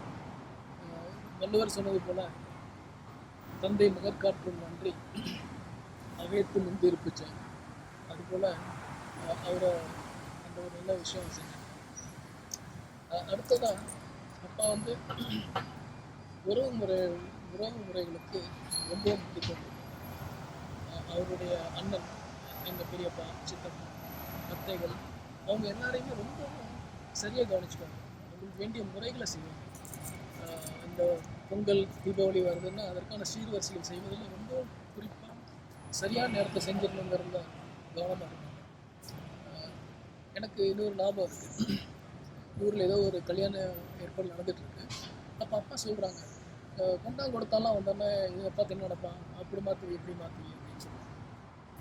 எனக்கு புரியல, கொண்டாங்க கொடுத்தானே என்ன அப்படின்ட்டு அண்ணன்கிட்ட கேட்குறேன். இது என்ன குண்டாங்க கொடுத்தானே, யார் கொடுத்தா அப்படின்னு கேட்டால் அவர் குண்டாவும் இல்லை அண்டாவும் இல்லை, கொண்டான் கொடுத்தான் அப்படின்னா. கொண்டான் அப்படிங்கிறவங்க யாருன்னா நம்ம வீட்டிலேருந்து பெண் கொண்டவர்கள், நம்மளுடைய அத்தையை மணந்தவர்கள், இல்லை நம்ம அக்காவை மணந்திருப்பாங்க இல்லையா, அந்த குடும்பங்களுக்கெல்லாம் கொண்டான் அப்படின்னு சொல்லிட்டு கொடுத்தவர்கள். இப்போ நம்மளுடைய குடும்பத்துக்கு பெண் கொடுத்துருப்பாங்க. அவங்க சித்தப்பாவோ சித்தியாக இருக்கலாம், இன்னொரு அத்தையாக இருக்கலாம், இந்த மாதிரி பெண் கொடுத்தவர், அதுதான் வந்து கொண்டான் கொடுத்தான் அப்படின்னு அவர் சொல்லுவார். அந்த வார்த்தையை வேற யாரும் சொன்ன மாதிரி எனக்கு ஞாபகம் இல்லை. ஆக இப்படி அப்பா வந்து ஒவ்வொரு விதத்துலையுமே ஒழுக்கமாக இருக்கிறது, ஒரு விவசாயத்தில் ஈடுபாடு காமிச்சது, உறவு முறையில் கூட ரொம்ப அந்நியமாக செய்ய வேண்டியதை செஞ்சால் செய்யணுங்கிறது அது சரியாக பார்த்துக்கிட்டது. அப்படி எல்லாமே நம்மளுக்கு சொல்லாமல் அவங்க வாழும்போது அப்படி வாழ்ந்து காமிச்சிருக்காங்க. அதுதான் என்னுடைய அவங்களுக்கு கிட்ட நான் கற்றுக்கிட்ட பாடம். இன்றைக்கி அப்பாவை பற்றி உங்கள் அனைவரும் முன்னால் குரல் ஃபார் ஆல் நேர்களுக்கு பிறந்து கொள்வதற்கான ஒரு வாய்ப்பு கிடைத்ததற்கு நன்றி. உங்கள் அனைவருக்கும் இனிய புத்தாண்டு வாழ்த்துக்கள். நன்றி. நன்றி திரு ராஜ்மோகன் அவர்களே. ரொம்ப அருமையாக இருந்தது உங்களுடைய இந்த கருத்துகள். உங்களுடைய அப்பாவை பற்றி நீங்கள் பேசிய விதம் ரொம்ப சிறப்பு. நன்றி. அடுத்ததாக நாம அழைக்க இருப்பது அன்பு செல்வி அவர்கள். இவங்களை பத்தி சொல்ல போனா சிங்கப்பூர்ல இருந்தாங்க. அப்பவே ஒரு சிறந்த பேச்சாளர். எந்த ஒரு மன்றத்துக்கு அல்லது எந்த ஒரு ப்ராசஸ் செஞ்சாலும் அதை அழகா நேர்த்தியா பிளான் பண்ணி பண்ணணும் அப்படிங்கிறதுல ரொம்ப முனைப்பா இருப்பாங்க. ரொம்ப ஒரு பெர்ஃபெக்ஷனிஸ்ட்னு சொல்லலாம். இந்த விதிமுறைகள் இருந்துச்சுன்னா அதை ஃபாலோ பண்ணணும் அப்படிங்கிறாங்க. அப்படி ஒரு பெர்ஃபெக்ஷனிஸ்ட்னு சொல்லலாம். தாதியராக இருக்கிறாங்க. இப்பொழுது சிங்கையில இல்லாம அரபு நாட்டுல வசிக்கக்கூடிய ஒரு நன்றாக பழகக்கூடிய சகோதரி அன்பு செல்வி அவர்கள். வாருங்கள், உங்களுடைய அப்பா பத்தி உங்கள் கருத்து இதோ. டைம் ஃபார் ஆல் என்ற யூடியூப் சேனல் நடத்தி கொண்டிருக்கும் அப்பாவி என்ற அங்கத்தின் மூலம் உங்களிடம் கலந்துரையாடுவதில் மகிழ்ச்சியுடன் அன்புடன் வணக்கத்தை தெரிவித்துக் கொள்வது அன்பு செல்வி, கத்தாரில் வசித்துக் கொண்டிருக்கிறேன். நான் அப்பாவி என்று என் அப்பா எனக்காக இதைத்தான் செய்து கொண்டிருக்கிறார் என்று நினைவு கூறுவது பல நிகழ்ச்சிகள் இருக்கின்றன, பல தருணங்கள் இருக்கின்றன. ஏன் இப்போது நான் உங்களுடன் பேசிக் கொண்டிருக்கிறேன். இந்த அளவுக்கு தன்னம்பிக்கையும் ஒரு திறமையையும் கொடுத்தது என் அப்பா தான். அதற்கு ஒரு முக்கிய காரணம், என் அப்பா தமிழ் வாத்தியாராக எனக்கு தமிழை ஊட்டி சிறிய வயதில் மேடை திறமையை வளர்த்து தன்னம்பிக்கையை வளர்த்து எந்த ஒரு இடத்திற்கு போனாலும் தமிழின் மூலம் நான் என்று சிறந்து விளங்குவதற்கு காரணம் என் அப்பா தான். அது மட்டும் அல்ல, சிறிய வயதில் ஒரு முக்கியமான நிகழ்ச்சி, நான் 5வதிலிருந்து 6வது மாற வேண்டும் ஒரு பள்ளியிலிருந்து இன்னொரு பள்ளிக்கு. அப்போ நான் 5வது வரைக்கும் தமிழ் மீடியம் தான் படிச்சுட்டு இருந்தேன். அப்பா சரி பொண்ணு காலேஜ்க்கு போகும்போது நல்லா எளிதா இருக்கணுமே அப்படின்னு சொல்லிட்டு ஆங்கில மீடியத்துக்கு நுழைவுத் தேர்வு எழுதினேன். தமிழ் மீடியத்துக்கும் நுழைவுத் தேர்வு எழுதினேன். ஆனா ஆங்கில மீடியத்துல நுழைவுத் தேர்வில் நான் தகுதி பெறவில்லை. தமிழ் மீடியத்துக்கு மட்டும் தகுதி பெற்று தமிழில் சேர்த்து விட்டார். அது தெரிந்தவுடன் இந்த பள்ளியிலிருந்து சில நாட்களுக்கு பிறகு இல்ல நீங்க ஆங்கிலத்திலேயே சேர்த்துக்கலாம் அப்படின்னு அழைப்பு வந்தபோது என் அப்பா மறுத்துவிட்டு, இல்ல என் பெண் தகுதி பெறாததனால் அவர் தமிழ் மீடியத்திலேயே படிக்கட்டும், ஏன் ஆங்கில மீடியத்துக்கு மாறணும்னு அவசியம் இல்லை, இப்போ அவ எப்போ தகுதி பெறாலோ அப்போ ஆங்கில மீடியத்துக்கு மாறிக்கிட்டோம் அப்படின்னு சொல்லிட்டாரு. அப்போ நான் 10வது வரைக்கும் தமிழ் மீடியத்துல படிச்சுட்டு 11வது 12வதுல இருந்து தான் ஆங்கில மீடியத்துல படிச்சேன். இன்னைக்கு தமிழ் மொழியிலிருந்து ஆங்கில மொழியாக இருக்கட்டும், ஆங்கில மொழியிலிருந்து தமிழ் மொழியாக இருக்கட்டும், என்னால ஒரு மொழி பெயர்ப்பு முடியும் பண்ணிட்டு இருக்கேன் அப்படின்னா அதற்கு ஒரு முக்கிய காரணம் என் அப்பா அன்னைக்கு எனக்கு வகுத்த பாதை தான். அந்த ஒரு 5 வருடம் நான் கடந்து வந்த பாதை எனக்கு ஒரு சிறப்பான தமிழ் அனுபவத்தை, தமிழிலிருந்து ஆங்கிலத்திற்கு மாறும் ஒரு சிறப்பான அனுபவத்தை கொடுத்தது என்று கூறலாம். அதற்காக நான் என்ன சொல்ல வேண்டும் என்றால், இதில் நேர்மையாக என் அப்பா நடந்து கொண்டது, யானும் நேர்மையாக நடக்க வேண்டும் என்பதை உணர்த்தியது அவருடைய செயலின் மூலம். அது மட்டும் அல்ல, மற்றவர்களுக்கு கிடைக்க வேண்டிய ஒரு வாய்ப்பினை நாம் என்றுமே தட்டி பறிக்க கூடாது. அது அவர்களுக்கு கிடைக்க வேண்டியது, அதை வழிவகுத்து விட வேண்டுமே என்பதை உணர்த்தியதும் என் அப்பா தான். இன்று நானும் அதை செய்து கொண்டிருக்கிறேன் என்பதில் மிகவும் மகிழ்ச்சியும் அடைகின்றேன். இப்படி பல நிகழ்ச்சிகளை நான் கூறலாம்.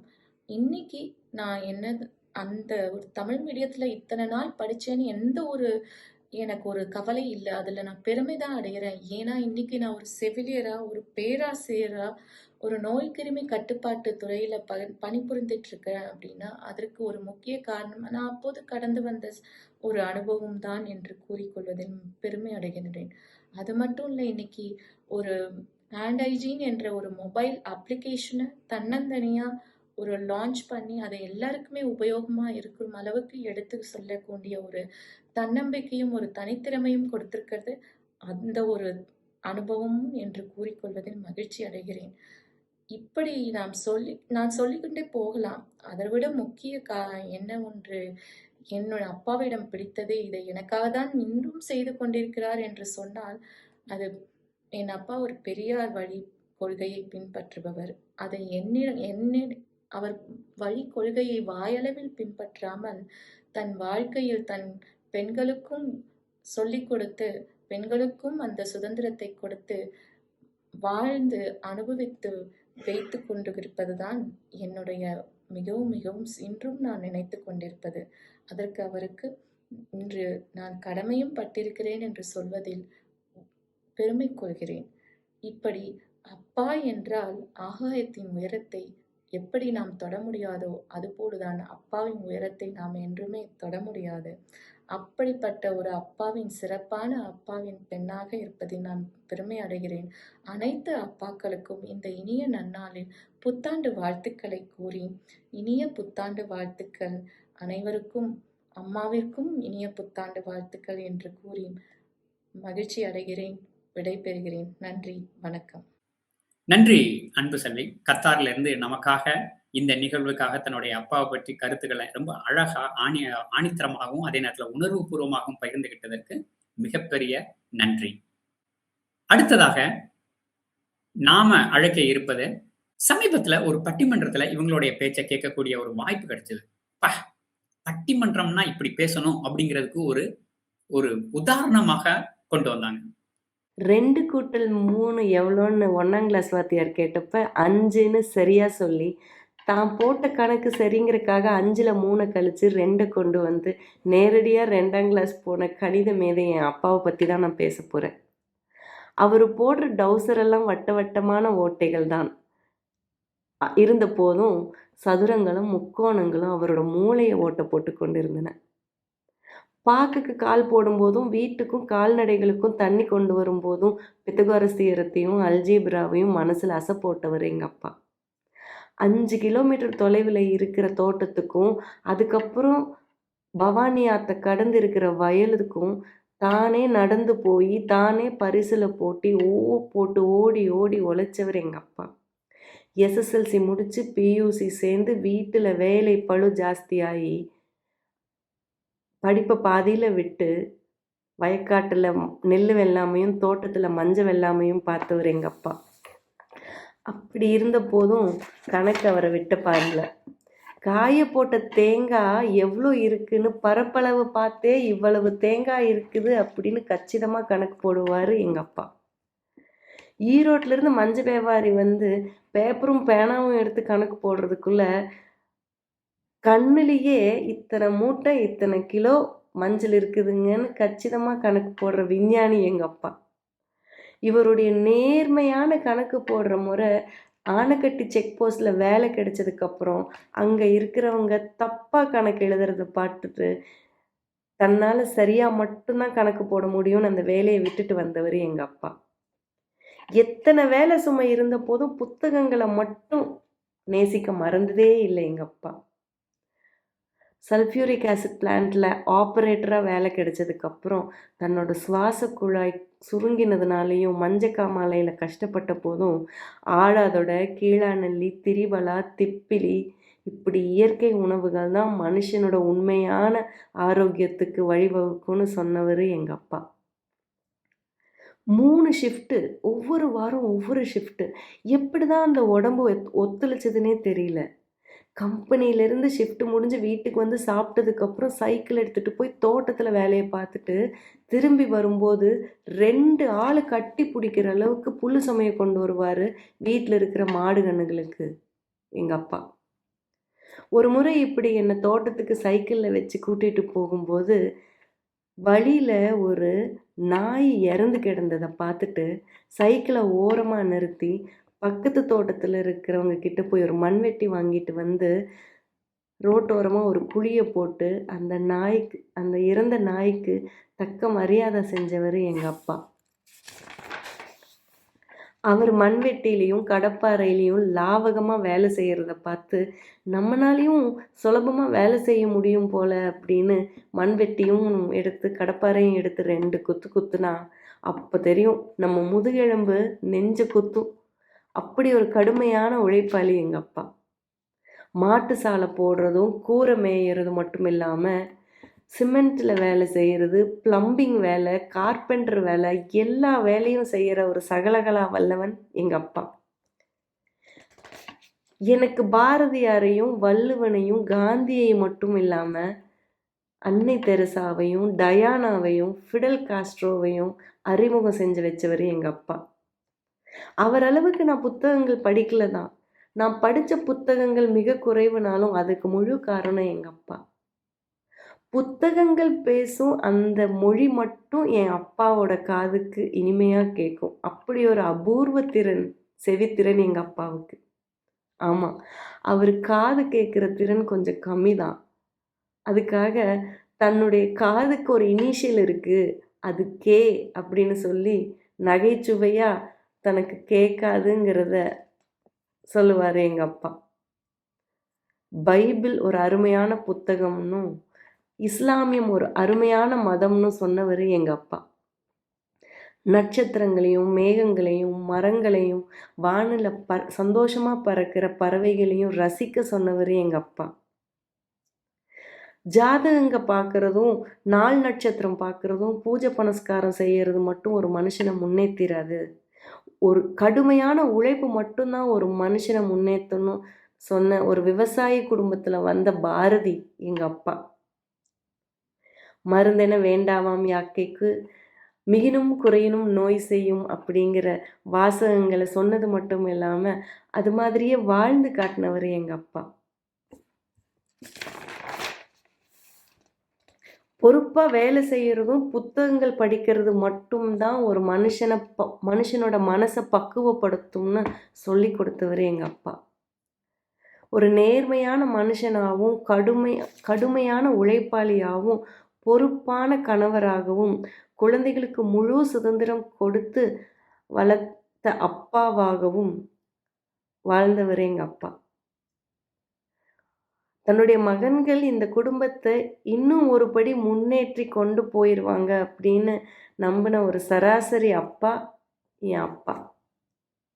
இப்போ அந்த எதிர்பார்ப்பு கொஞ்சம் கம்மியாயின போதும் தன்னோட குழந்தைகள் தன்னோட தினம் ஒரு வார்த்தை பேசினா போதும்னு எதிர்பார்க்கறது எங்க அப்பா. இப்படி ஏமாற்றங்களே அதிகமாக இருக்கிற தன்னோட 81வது வயதுலையும் புத்தகங்களை படிச்சுட்டு பேரன்களுடைய கணக்கு புத்தகங்களை எடுத்து ஒரு கணக்கு விடாமல் இன்னும் போட்டு பார்த்துட்டு தொலைக்காட்சியில் ஒளிபரப்பாகிற ஃபுட்பாலு டென்னிஸ் இதுங்களெல்லாம் பார்த்துட்டு தானே விளையாண்டு ஜெயிச்ச மாதிரி வெற்றி புன்னகையை வீசிட்டு இருக்கும் என் அப்பா ஒரு அப்பாவிதான். அப்பா வி ஃபார் விக்ட்ரி. நன்றி. அனைவருக்கும் இனிய புத்தாண்டு நல்வாழ்த்துக்கள்.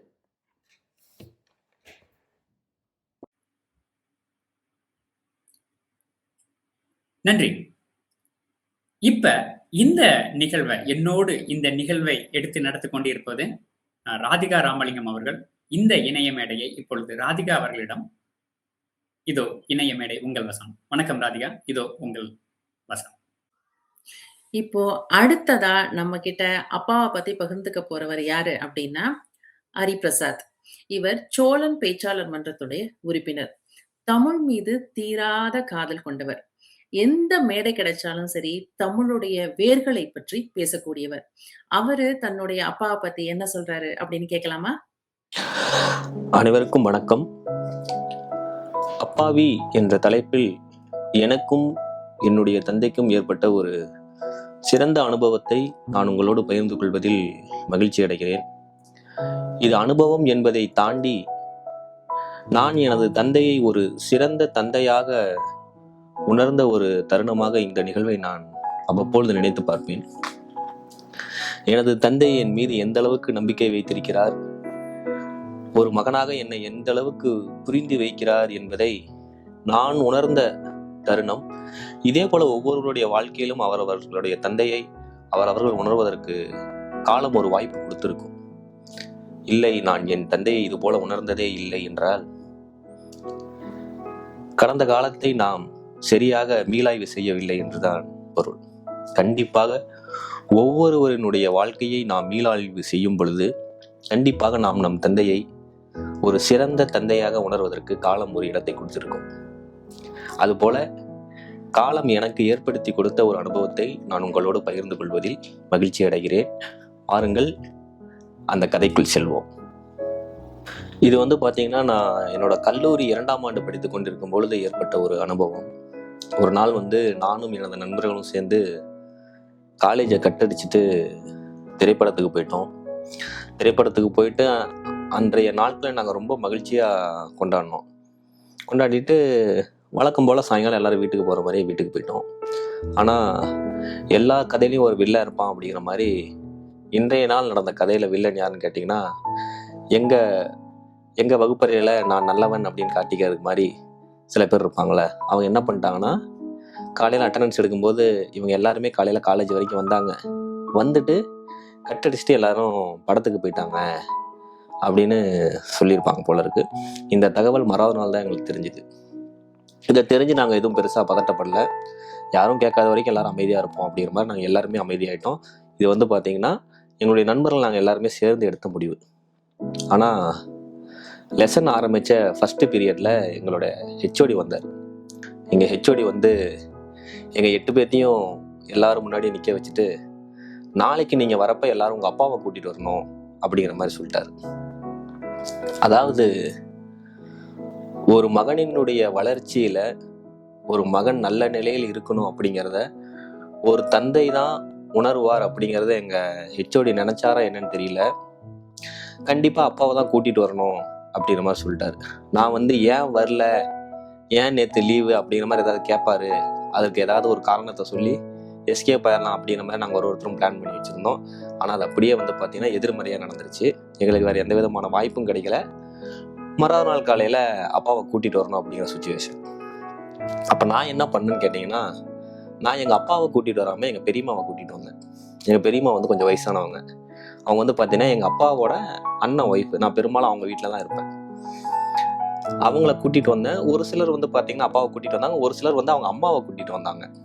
அப்படிங்கிறப்ப அவங்க அம்மா கிட்டலாம் எங்கள் ஹெச்ஓடி என்ன பதில் சொன்னார்னா, தயவு செஞ்சு நாளைக்கு வந்து உங்களோட கணவரை அனுப்புங்க, ஏன்னா நான் சொல்கிற விஷயம் எதுவுமே உங்களுக்கு புரியாது.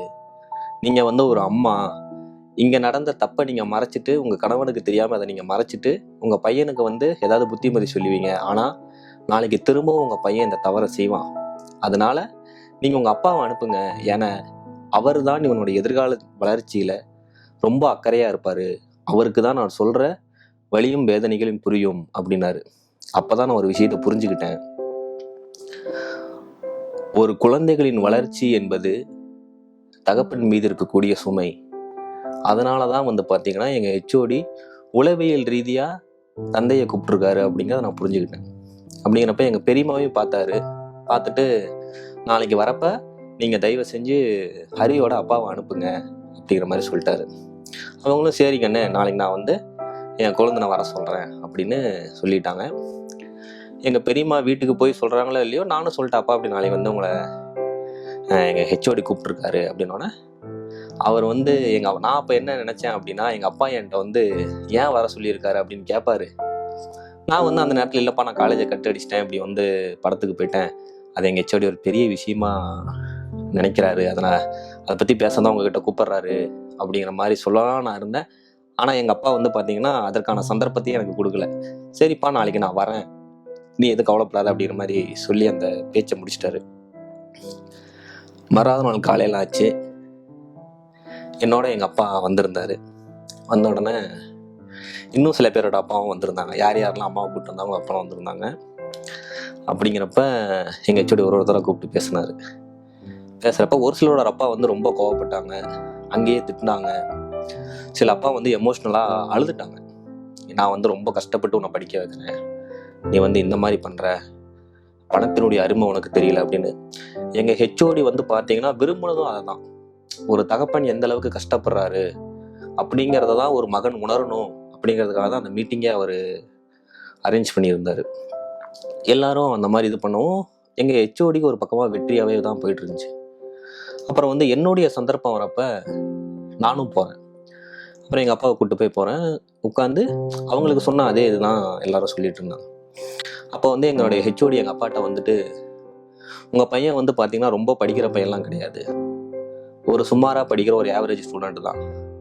உங்கள் பையன் வந்து இந்த திரைப்படம், கேளிக்கை இதில் காட்டுற ஒரு ஆர்வத்தை படிப்பு மேலே காட்டினான் அப்படின்னா உங்கள் பையன் வந்து பார்த்தீங்கன்னா 40-45% இருக்கிறவன் 70-75% போவான். 70-75% இருக்கவன் மறுபடியும் 90-95% போவான். கண்டிப்பாக உங்கள் பையனால் முடியும். எப்போ அப்படின்னு கேட்டிங்கன்னா, இந்த மாதிரி கேளிக்கைகளில் நிப்பாட்டிட்டு அவனுடைய கவனத்தை முழுவதும் படிப்பில் செலுத்தும் பொழுது கண்டிப்பாக முடியும் அப்படிங்கிற மாதிரி சொல்கிற வரைக்கும் எங்கள் அப்பா ரொம்ப அமைதியாக இருந்தார், கேட்டுட்டு இருந்தார். எதுவுமே ரியாக்ட் பண்ணல. எங்கள் அப்பா ஏன்ட்டையும் ரியாக்ட் பண்ணல, எங்கள் ஹெச்ஓடிகிட்டையுமே ரியாக்ட் பண்ணல. அதுக்கப்புறம் எங்கள் ஹெச்ஓடி வந்து அடுத்த கட்ட நகர்வாக, உங்கள் பையன் வந்து பார்த்தீங்கன்னா அட்டண்டன்ஸை மெயின்டைன் பண்ணணும், ஒரு 95 மினிமம் 80 மெயின்டைன் பண்ணணும். உங்கள் பையன் வந்து பார்த்தீங்கன்னா எப்போவுமே அந்த மினிமம் 80 தான் மெயின்டைன் பண்ணுறான். சில முக்கியமான பாடம் எடுக்கும் பொழுதோ இல்லை சில முக்கியமான பரீட்சை எடுக்கும் பொழுதோ உங்கள் பையன் விடுபடுத்துறான் அப்படிங்கிற மாதிரி சொன்னார். அதுக்கும் எங்கள் அப்பா வந்து பார்த்தீங்கன்னா பெருசாக அது ரியாக்ட் பண்ணல. அப்பவும் வந்து பார்த்தீங்கன்னா எங்கள் ஹெச்ஓடி வந்து அடுத்த கட்ட நகர்வாக அவரோட மோட்டிவேஷன் எங்கள் அப்பாவை ஏதாவது சொல்லி ட்ரிகர் பண்ணணும் அப்படிங்கிற மாதிரி அடுத்த கட்ட முயற்சியாக என்ன பண்ணுறாருன்னா, உங்கள் பையன் வந்து ஒழுக்கத்தில் கொஞ்சம் ஒழுக்கக்கேடான பையனாக இருக்கான், இன்னும் உங்கள் பையனை ஒழுக்கமாக இருக்கணும், சரியான நேரத்துக்கு வரதில்லை, அதே மாதிரி பார்த்தீங்கன்னா சரியான கொடுக்கக்கூடிய பாடங்களை செய்கிறதில்ல அப்படின்னு சொல்கிறப்ப எங்கள் அப்பா ஒரு கட்டத்தில் எமோஷன் ஆகி எங்கள் ஹெச்ஓடியை பார்த்து, நீங்கள் இவ்வளோ நேரம் பேசிகிட்டு இருந்தீங்க, நான் அமைதியாக தான் கேட்டுட்டு இருந்தேன், என் பையனோட ஒழுக்கத்தை பற்றி பேசாதீங்க, ஏன்னா ஒழுக்கத்தை சொல்லித்தரதுக்காக நான் என் பையனை வந்து கல்லூரிக்கு அனுப்பலை, ஒழுக்கத்தை அவன் இங்கே தான் கற்றுக்கணும் அப்படின்னு எனக்கு அவசியம் இல்லை, என் பையன் வந்து சின்னதுலேருந்து படிக்கிறான், நான் உங்களுக்கு ஒன்று சொல்கிறேன் ஹெச்ஓடி சார், இது வரைக்கும் நான் வந்து எந்த ஒரு பெற்றோர் மீட்டிங்க்கும் நான் போனதில்லை, என் மகனுக்காக நான் வர முதல் பெற்றோர் மீட்டிங் இதுதான், இந்த இடத்துல வந்து நீங்கள் என் பையனை ஒழுக்கம் இல்லைன்னு சொல்லிட்டீங்க, நீங்கள் சொல்கிற இந்த கம்ப்ளைண்ட்டை தவிர என் பையனை வந்து ஒழுக்கம் மற்றவனா நான் எங்கேயுமே பார்த்ததில்லை, அதே போல் என் பையன் காலேஜை கட்டடிச்சிட்டான் அப்படிங்கிறத நான் தப்பாகவே நினைக்கல, காரணம் அதுக்கு ஒரு அற்புதமான ஒரு விளக்கம் கொடுத்தாரு. என்னன்னு கேட்டிங்கன்னா, கல்லூரி என்பது வந்து பார்த்தீங்கன்னா பல நினைவுகளை சேகரித்து வைக்கக்கூடிய ஒரு நூலகம் அப்படின்னாரு. வந்தோம், படித்தோம், வீட்டுக்கு போனோம், வீட்டு பாடம் செஞ்சோம், மறுபடியும் வரோம் அப்படின்னா அது வந்து கல்லூரிங்கிற அந்த தன்மையை மீறி பள்ளிக்கூடமாக போயிடும். இன்னைக்கு அவன் கட்டடிச்சுட்டு போனான், நான் வருத்தப்படல, ஏன்னு கேட்டிங்கன்னா இன்னொரு 10 வருஷமோ 5 வருஷமோ கழிச்சு அவனுடைய நண்பர்களையோ இல்லை ஏதாவது ஒரு திருமணத்திலையோ பார்க்கும் பொழுது இது போன்ற சிறு சிறு நினைவுகள் தான் அவங்களுக்கு ஒரு சிறந்த அனுபவத்தை கொடுக்கும். இந்த சிறு சிறு நினைவுகள் தான் அவங்களோட பொக்கிஷமாக இருக்கும், அதை பற்றி அவங்க ரொம்ப நேரம் பேசிக்குவாங்க அப்படிங்கிற மாதிரி ஒரு விளக்கம் கொடுத்தாரு. அதே மாதிரி இன்னொன்று என்ன சொன்னாருன்னா, மாணவர்களை வந்து சுதந்திரமாக விடுங்க, நானும் ஒரு ஆசிரியர் அப்படின்னாரு எங்கள் அப்பா. ஏன்னா எங்கள் அப்பா ஆசிரியர் என்பது பெரும்பாலும் யாருக்குமே தெரியாது, அவரும் எங்கேயும் நான் ஒரு ஆசிரியர் அப்படின்னு காட்டிக்கவும் மாட்டார். அதே போல் எங்கள் அப்பா எங்களோடு இருந்த நாட்கள் அவர் ஆசிரியராகவும் இல்லை, அவர் வந்து ஆசிரியர் பணியை வந்து வேண்டான்னு சொல்லிட்டு வந்த ஒரு நபர். அந்த மாதிரி அறிவுகள்லாம் சொல்லிட்டு வீட்டுக்கு வந்த உடனே வீட்டுக்கு வந்து என்கிட்ட ஏதாவது கேட்பாரு அப்படின்னு நினச்சேன். ஆனால் எங்கள் அப்பா வந்து என்கிட்ட எதுவுமே கேட்கல. அன்றைய நாள் வந்து பார்த்தீங்கன்னா எனக்கு தூக்கமே இல்லை. காரணம் வந்து எங்கள் ஹெச்ஓடி இப்படி சொன்னார் அப்படிங்கிறதுனால இல்லை, எங்கள் அப்பா என்கிட்ட எந்த விதமான கேள்வியுமே கேட்கலையே அப்படிங்கிறது என் மனசில் ஒரு உறுத்தலாகவே இருந்துச்சு. மறாவது நாள் நான் வந்து கல்லூரிக்கு கிளம்பிட்டு இருந்தேன், எங்கள் அப்பா வந்தார். எங்கள் அப்பா என்னை பார்த்து என்ன சொன்னார் அப்படின்னா, தம்பி நான் வந்து உன்னை தப்பாகவே நினச்சிக்கல, இது வந்து ஒரு சின்ன விஷயந்தான், இதனால் நீங்கள் ஆசிரியரையும் தப்பாக நினச்சிக்காத, அவர் கடமையை தான் செஞ்சுருக்காரு, நான் வந்து உன்னை தப்பாக நினச்சிக்கல, இதனால் உன் ஒழுக்கம் சம்மந்தப்பட்ட எந்த விஷயத்துலையும் நான் உன்னை ஒழுங்கீனமானவன் அப்படின்னாவும் நான் நினைக்கல, ஆனால் இது தவறான்னு கேட்டால் தவறு தான், இதை தொடர்ச்சியாக பண்ணாத அப்படின்னு சொல்லிட்டு அந்த உரையாடலை முடிச்சுக்கிட்டார். நான் வந்து அன்னைக்கு கல்லூரிக்கு போகிறேன். அன்னைக்கு வந்து பார்த்தீங்கன்னா அன்று இரவு எங்கள் ஹெச்ஓடியும் தூங்கலை போல இருக்கு. என்னை தனியாக கூப்பிட்டு, ஹரி, கடவுள் வந்து உனக்கு ஒரு மிகப்பெரிய ஒரு கிஃப்ட் கொடுத்துருக்காரு அப்படின்னாரு. அப்போ நான் ரொம்ப அமைதியாகவே நின்றுருந்தேன். அவர் வந்து சொன்னார், நேற்று உங்கள் அப்பாவினுடைய பதில் வந்து என்னை ரொம்ப பாதிச்சிருச்சு அப்படின்னாரு. உனக்கு கிடைச்ச மாதிரி ஒரு சிறந்த அப்பா வந்து யாருக்கு கிடைக்க மாட்டாங்க. உங்கள் அப்பா வந்து நான் சொன்ன விஷயங்களுக்கு உன்னை ரியாக்ட் பண்ணுவார், உன்னை திட்டுவார், உனக்கு ஒரு நல்ல புத்திமதி சொல்லுவார் அப்படின்னு தான் நினச்சேன். ஆனால் உங்கள் அப்பா வந்து பார்த்தீங்கன்னா எல்லாமே ஒரு அனுபவம், வாழ்க்கையில் எல்லா அனுபவமும் வேணும் அப்படிங்கிற மாதிரி பேசினார். உங்கள் அப்பா உன்னை ரொம்ப நம்புறாரு, உன் மேலே நிறைய நம்பிக்கை வச்சுருக்காரு. ஏன்னா உன்னோட ஒழுக்கத்தை பற்றி நான் பேசின உடனே உங்கள் அப்பா வந்து கோபப்பட்டுட்டாரு. அதை வந்து என்னால் உணர முடிஞ்சிச்சு. உங்கள் அப்பா நம்பக்கூடிய ஒரு நல்ல மகனாக நீ வாழ்க்கையில் எப்போவுமே இருக்கணும். இன்னைக்கு எங்கள் அந்த ஹெச்ஓடி நான் பார்த்தா கூட அவர் என்னை பார்த்து கேட்குற முதல் கேள்வி, உங்கள் அப்பா நல்லா இருக்காரா, உங்கள் அப்பாவை நீ நல்லா வச்சிருக்கியா அப்படின்னு தான் கேட்பாரு. மறாவது நாள் அவர் என்னை கூப்பிட்டு அந்த பேசின அந்த விஷயம் வந்து என் மனசை ரொம்ப பாதிச்சிச்சு. எந்த அளவுக்குன்னு கேட்டிங்கன்னா, அது வரைக்கும் வந்து எங்கள் அப்பாவை நான் வந்து யாரோடையும் ஒப்பிட்டு பார்த்ததில்லை. ஆனால் அன்னைக்கு வந்து பார்த்தீங்கன்னா என் நண்பர்களோடு வந்த பெற்றோர்களுடனும் மறாவது நாள் என் நண்பர்கள் எல்லாரும் அவங்க அப்பாவை கம்பல்சரி கூட்டிகிட்டு வரணும் அப்படின்னு சொன்ன உடனே எல்லாரோட அப்பாவோட ரியாக்ஷனையும் அங்கே என்னால் பார்க்க முடிஞ்சுச்சு. அப்போ தான் நான் ஒரு விஷயத்தை புரிஞ்சுக்கிட்டேன். நம்ம அப்பா வந்து பார்த்தீங்கன்னா என்னை வளர்க்கணும்னு ஆசைப்படல, நான் வளரணும்னு ஆசைப்பட்டாரு. எல்லாத்தையும் நீ அனுபவமாகவே கற்றுக்கணும்னு ஆசைப்பட்டாரு. அப்படி இல்லைனாலும் காலம் அந்த அனுபவத்தை உனக்கு கொடுக்கும், நீ கற்றுக்குவ அப்படிங்கிறத நம்பினாரு. அதனால் மை ஃபாதர் இஸ் கிரேட் அப்படிங்கிற அந்த தருணத்தை அப்போ தான் நான் உணர்ந்தேன். இந்த மாதிரி நான் எவ்வளவோ தவறுகள் செஞ்சுருப்பேன். எங்கள் அப்பாவுக்கு தெரிஞ்சும் செஞ்சுருப்பேன், தெரியாமல் செஞ்சுருப்பேன். ஆனால் எல்லாமே அவருக்கு தெரிஞ்சிருக்கும்.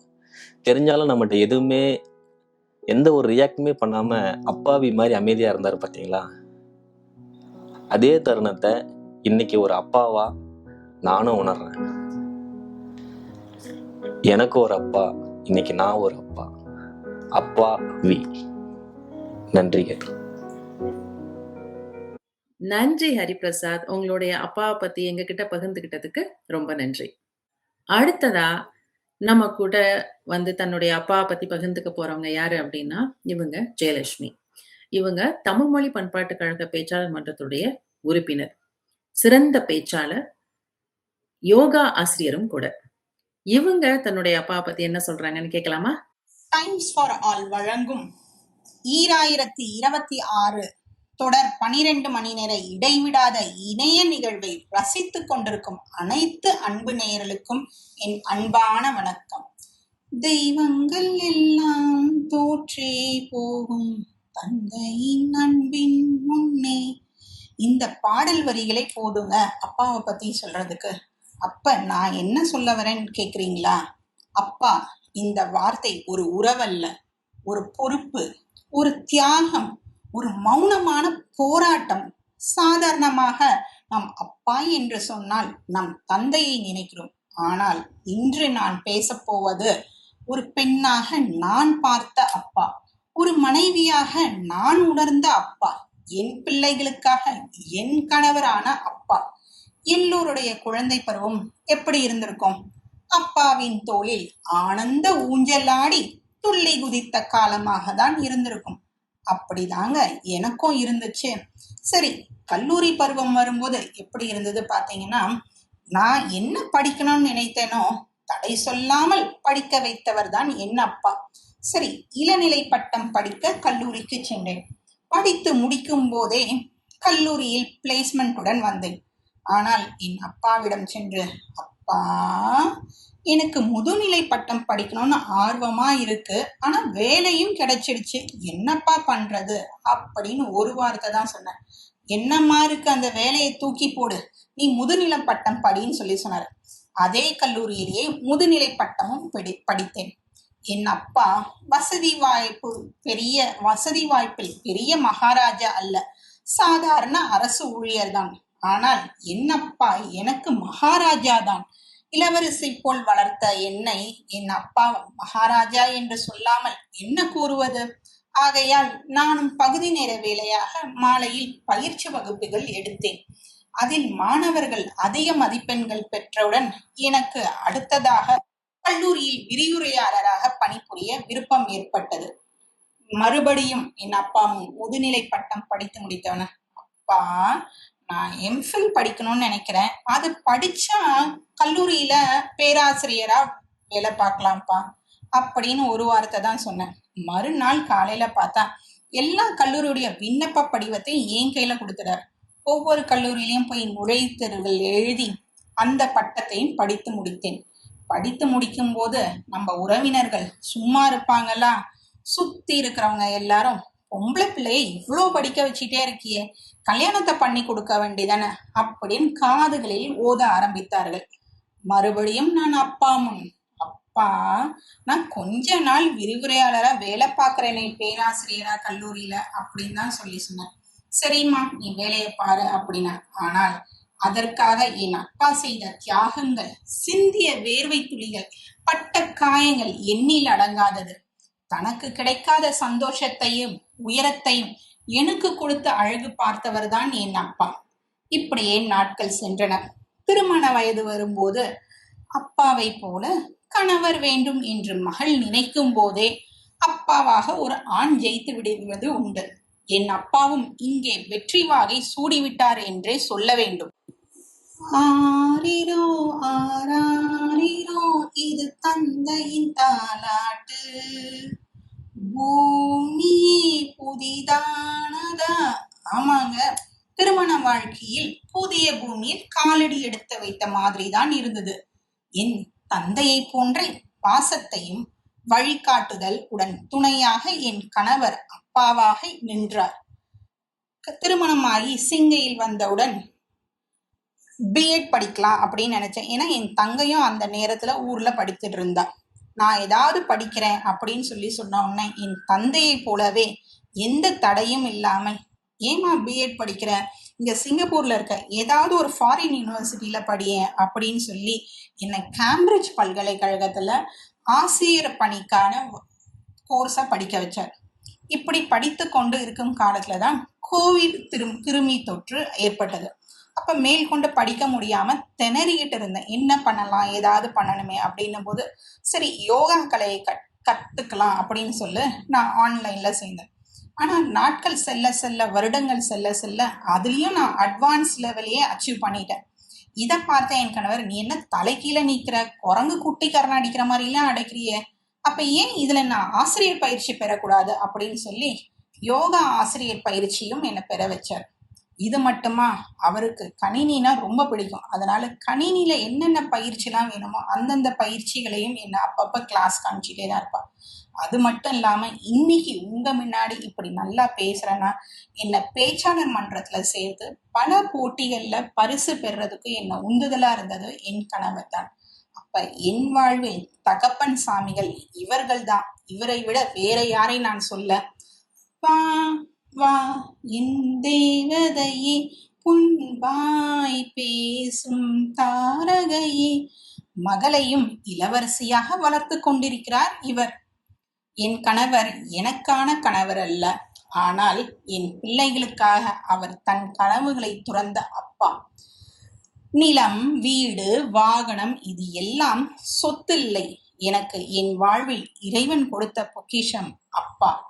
இன்று நான் நிம்மதியாக இருக்கிறேன் என்றால், என் பிள்ளைகள் சிரிக்கிறார்கள் என்றால் அதற்கு காரணம் என் வாழ்வில் இருக்கும் அந்த அப்பா. இவர்கள்தான் என் வாழ்வின் தகப்பன் சாமிகள். நன்றி வாய்ப்புக்கு. நன்றி ஜெயலட்சுமி. இது வரைக்கும் உங்களுடைய அப்பா பத்தி பகிர்ந்துகிட்டதுக்கு ரொம்ப நன்றி. இப்போ அடுத்ததா நாம யார கூப்பிட போறோம் அப்படின்னா, இவரு ஞானகுமரன். இவரு கேன்பரா தமிழ் பேச்சாளர் மன்றத்தினுடைய உறுப்பினர். சிறந்த நகைச்சுவையாளர். அந்த அளவுக்கு அதிகமா சூப்பரா நகைச்சுவை செய்வாரு. இவருடைய தமிழை நீங்க கேட்டீங்கன்னா கேட்டுக்கிட்டே இருக்கலாம் போல தோணும். அந்த அளவுக்கு அழகா இருக்கும். ஏன்னா இலங்கை தமிழ். இவரு தன்னுடைய அப்பாவை பத்தி எப்படி பேச போறாரு, நம்மளெல்லாம் எப்படி மெய்மறந்து கேட்க வைக்க போறாரு அப்படின்றத பார்க்கலாமா? மீசைக்கார நண்பா, 2008 ஒரு சனிக்கிழமை பிற்பகல், அரைநாள் வேலை முடிந்த ஒரு பகல். வாரணம் ஆயிரம் கௌதம் வாசுதேவ மேனன் படம். அப்பாவை சுற்றி வளரும் மகன் சொல்லும் கதை பார்த்துவிட்டு மடிக்கணனை மூடி கண்களையும் முயற்சித்தேன் பல முறை. முடியவில்லை. முட்ட நின்ற கண்ணீரில் இமைகளுக்குள் இடைவெளி. முடியவில்லை. முட்ட நின்ற கண்ணீரில் இமைகளுக்குள் இடைவெளி. அப்பா அத்தனைக்குமான அத்திவாரம். அப்பா அத்தனைக்குமான அத்திவாரம். இமையுடைத்தது கண்ணீர். உடைந்த துளிக்குள் கிடந்த நினைவுகள் கன்னம் நனைத்து காதுகள் தாண்டி வழிந்தது. உடைந்த துளிக்குள் கிடைந்த நினைவுகள் கன்னம் தாண்டி காதுகள் தாண்டி வழிந்தது. ஓடி வந்து கைகளை பிடித்துக் கொள்ள வேண்டும் போலிருந்தது. உடன் இயலாது என்ற உண்மை, அது உள்ளம் தாங்க முடியாத தன்மை. சரிந்து ஓவென்று ஓசையின்றி அழுதேன். அடுத்த அறையில் தூங்கும் நண்பன் என்னவென்று கேட்டுவிடக் கூடாதென்று. அடுத்த அறையில் தூங்கும் நண்பன் என்னவென்று கேட்டுவிடக் கூடாதென்று சரிந்து ஓவென்று ஓசையின்றி அழுதேன். காசு தேடி கரை தாண்டிய மீன் குஞ்சாய் விக்கித்துக் கொண்டிருந்தேன். காசு தேடி கரை தாண்டிய மீன் குஞ்சாய் விக்கித்துக் கொண்டிருந்தேன். என் விமான பயணத்துக்கான வழியனுப்பலில் என்னிடம் காட்டிக்கொள்ளாவிட்டாலும் கலங்கி கிடந்த உங்கள் கண்களின் சிவப்பு இன்னும் உள்ளே தெரித்து உள்ளத்தை உலுக்கியது உறங்கிப் போகும் வரை. காசு தேடி கரை தாண்டிய மீன் குஞ்சாய் விக்கித்துக் கொண்டிருந்தேன். என் விமான பயணத்துக்கான வழியனுப்பலில் என்னிடம் காட்டிக்கொள்ளாவிட்டாலும் கலங்கி கிடந்த உங்கள் கண்களின் சிவப்பு இன்னும் உள்ளே தெரித்து உள்ளத்தை உலுக்கியது உறங்கிப் போகும் வரை. அப்பா, அத்தனைக்குமான அத்திவாரம். விழுதறிந்த ஆலமரத்தின் ஆழமான ஆணிவேர். பாரதி தெரியாது ஆயினும் என்னை நெஞ்சு நிமிர்த்தி நடக்க பழக்கிய மீசைக்காரர். பாரதி தெரியாது ஆயினும் என்னை நெஞ்சு நிமிர்த்தி நடக்க பழக்கிய மீசைக்காரர்.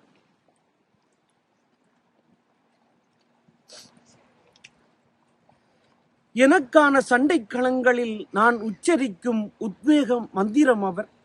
எனக்கான சண்டை களங்களில் நான் உச்சரிக்கும் உத்வேக மந்திரம் அவர். 100 மீட்டர் ஓட்டத்தில் வெல்ல சூத்திரம் சொல்லித் தந்தவர். உதைபந்து ஆட உலக்குளத்தில் இழுத்து விட்டவர். 10 பேர் வந்தாலும் பகைதறிக்க யுக்தி சொன்னவர். உதைபந்து ஆட உலக்குளத்தில் இழுத்து விட்டவர். 10 பேர் வந்தாலும் பகைதறிக்க யுக்தி சொன்னவர். சின்ன சைக்கிள் பழக்கிய போதெல்லாம் விழவிட்டீர்கள் என்னை. சின்ன சைக்கிள் பழக்கிய போதெல்லாம் விழவிட்டீர்கள். அழுகை வரும், ஆனாலும் எழுந்து பழகிவிட்டேன். அதனாலேயே விழுவது பற்றிய பயம் பிறகு இருப்பதே இல்லை. சின்ன சைக்கிள் பழக்கிய போதெல்லாம் விழவிட்டீர்கள். அழுகை வரும், ஆனாலும் எழுந்து பழகிவிட்டேன். அதனாலேயே விழுவது பற்றிய பயம் பிறகு இருப்பதே இல்லை. மாரி மாத பிள்ளையார் கோயில் கேணி.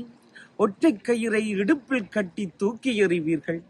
கைகால் அடித்து நீந்த முயன்று களைத்து முக்கி முனகி மூழ்கி திணறி தத்தளிக்கும் கணத்திலும் பயம் என்பதேது? அப்பாவின் கைகளில் கயிற்றின் மறுநுனி எனும் போது. நீந்த முயன்று களைத்து முக்கி முனகி மூழ்கி திணறி தத்தளிக்கும் கணத்திலும் பயம் என்பதேது?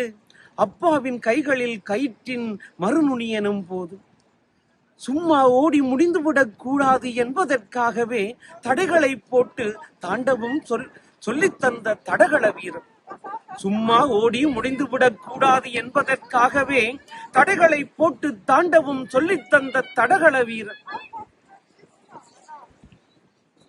தடகள வீரர் தாண்டவும் சொல்லித்தந்த தடகள வீரர். தனித்து பறக்கத் தொடங்கிய பிறகே உணர்கிறேன். தனித்து பறக்கத் தொடங்கிய பிறகே உணர்கிறேன். இத்தனை வருடங்கள் என் சிறகுகள் வலிக்காததன் காரணம். தனித்து பறக்கத் தொடங்கிய பிறகே உணர்கிறேன். இத்தனை வருடங்கள் என் சிறகுகள் வலிக்காததன் காரணம். நீங்கள் அருகிருந்தாலே போதும் அப்பா. உண்மையில் வாரணம் 1000 சூழ வரும் என்னையும் அப்பா. நீங்கள் அருகிருந்தாலே போதும் அப்பா. உண்மையில் வாரணம் 1000 சூழ வரும் என்னையும் அப்பா. தோள் தாண்ட முன்னரே தோழனாய் ஆக்கிக் கொண்டவரே. தோள் தாண்ட முன்னரே தோழனாய் ஆக்கிக் கொண்டவரே. என் மீசைக்கார நண்பர் நீங்கள் தானப்பா. உங்கள் மகன்.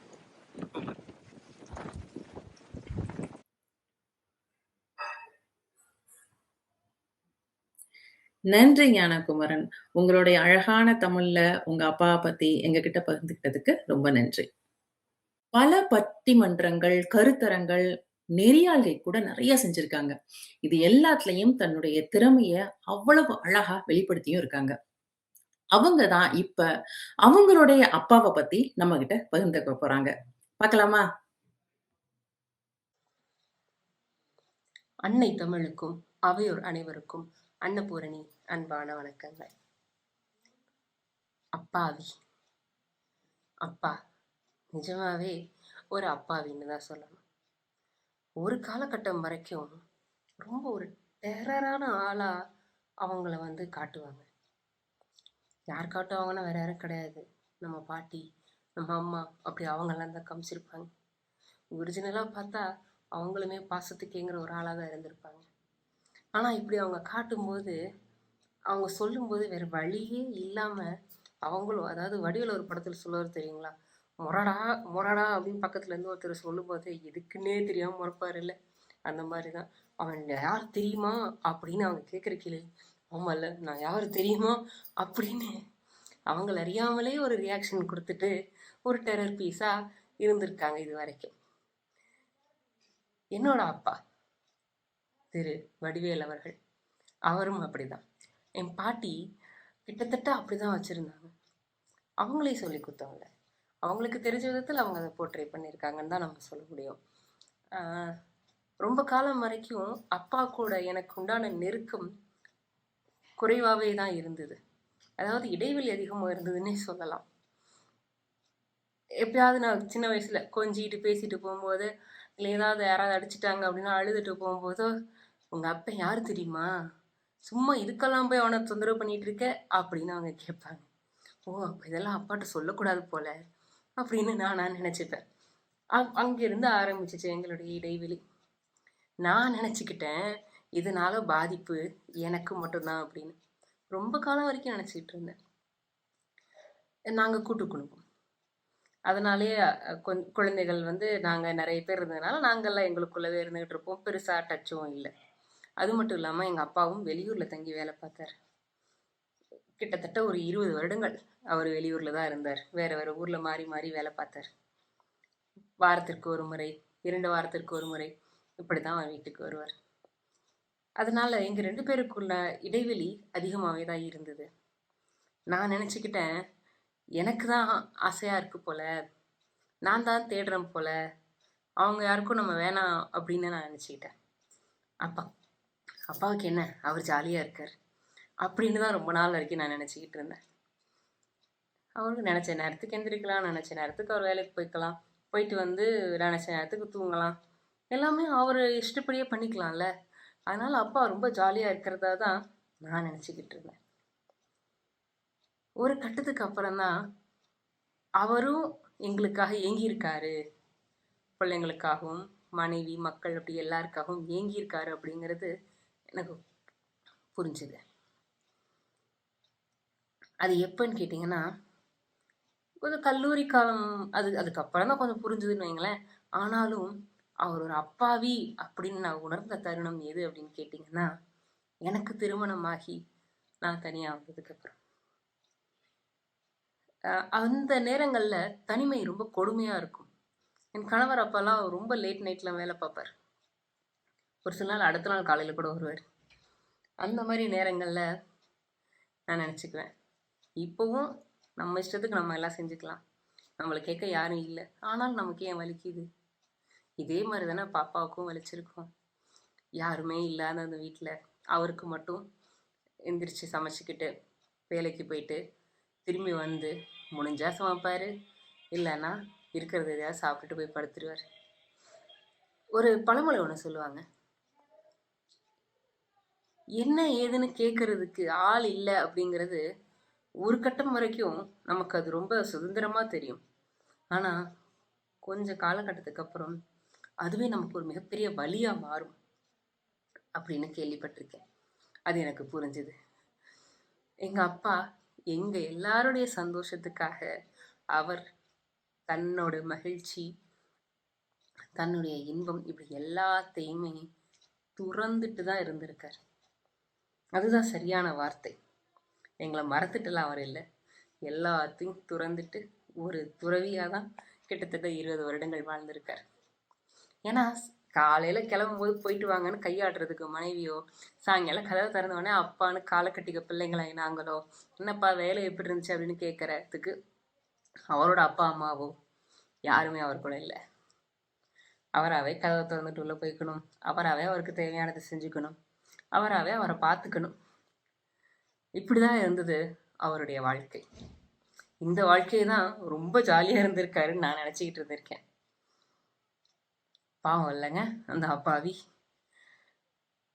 நிஜமாவே அவர் ரொம்ப ரொம்ப அப்பாவிதான். ஏன்னா அவர் அவருக்காகன்னு யோசிச்சதை காட்டிலும் எங்க குடும்பத்துக்காகன்னும் எங்க பிள்ளைகளுக்காகன்னும் அவர் யோசிச்சது அதிகம். நான் ஏற்கனவே சொன்ன மாதிரி எங்க குடும்பம் கூட்டு குடும்பம். எங்க வீட்டுல நாங்க பிள்ளைகள் மட்டுமே 10 பேர்.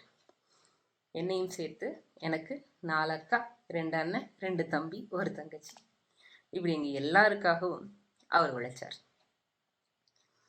இங்க எல்லாருடைய தேவைகளை பூர்த்தி செய்வதிலேயே அவருடைய தேவை எது அப்படிங்கறது கூட அவர் மறந்துட்டாருன்னு தாங்க சொல்லணும். இப்படிப்பட்ட அப்பாவை எப்படியாவது கொஞ்சம் மகிழ்ச்சியா பார்த்துக்கணும் அப்படின்னு எனக்கு என்னுடைய திருமணத்துக்கு அப்புறம் தான் தோணுச்சு. அது வரைக்குமே நானும் சரி அவர் இஷ்டப்படி அவர் வந்துட்டு போயிட்டாரு பார்த்துக்கலாம் அப்படின்ட்டு தான் இருந்தேன். எனக்கு திருமணம் ஆனதுக்கப்புறம் நான் சிங்கப்பூர் வந்ததுக்கப்புறம் மெரினா பே அந்த ஏரியா அந்த வட்டாரத்தில் நின்று ஒரு புகைப்படம் எடுத்து அமுச்சு விட்டுருந்தேன். பேக்ரவுண்ட் ரொம்ப அழகாக இருக்குமா, எல்லா இடமும் இப்படி தான் இருக்குமாம்மா அப்படின்னு கேட்டார். அப்போ எனக்கு தோணுச்சு, ஒரு தடவையாவது அப்பாவை கூட்டிகிட்டு வந்துடணும், இங்கே இந்த இடத்துல நிற்க வச்சு புகைப்படம் எடுத்து அவரை மகிழ்ச்சிப்படுத்தணும் அப்படின்னு. என்னுடைய திருமணத்துக்கு அப்புறம் நான் சிங்கைக்கு வந்ததுக்கப்புறம் நிறைய இடங்களுக்கு போய் பார்த்ததுக்கப்புறம் நான் அப்பாட்ட கேட்பேன், அப்பா உங்களுக்கு என்னப்பா ஆசை அப்படின்னு கேட்டப்ப எல்லாம், ஒன்றும் இல்லைம்மா, நீ ஃபோட்டோ எடுத்து அமிச்சல்ல அந்த இடத்துக்கும் கோலாலம்பூரில் முருகன் கோயிலுக்கு மட்டும் கூட்டிகிட்டு போமா அப்படின்னு சொன்னார். அதிகபட்சமாக அவர் ஆசைப்பட்டு கேட்டது அது மட்டும்தான். அப்படிப்பட்ட ஒரு அப்பாவிங்க அவரு.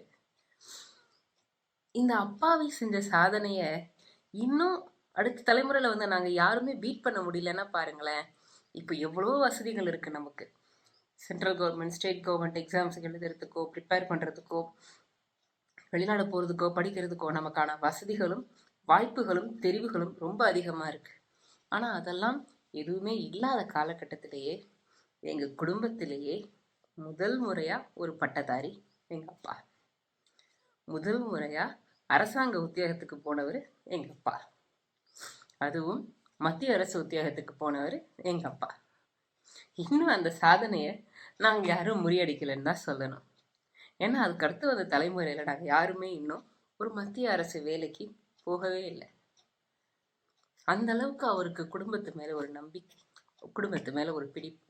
எப்படியாவது முன்னுக்கு கொண்டு வந்துடணும், எப்படியாவது நம்ம எல்லாரும் ஒண்ணா முன்னேறிடணும், அது மட்டும்தான் அவரோட எண்ணமா இருந்தது. அவரும் நிறைய பேர்ட்ட ஏமாந்துருக்காரு தான். ஆனா அதை பத்தி பெருசா அலட்டிக்க மாட்டார். பரவாயில்ல, இருந்துட்டு போட்டோம், அடுத்த முறை கொஞ்சம் சுதாரணமா இருப்பாரு தான். அதுக்காக அவங்கள திட்டுறதோ, மற்றவங்க கிட்ட போய் அவங்க இப்படி பண்ணிட்டாங்க அப்படி பண்ணிட்டாங்கன்னு பேசுறதோ, அதெல்லாம் எதுவுமே அவர் பண்ணதே கிடையாதுங்க.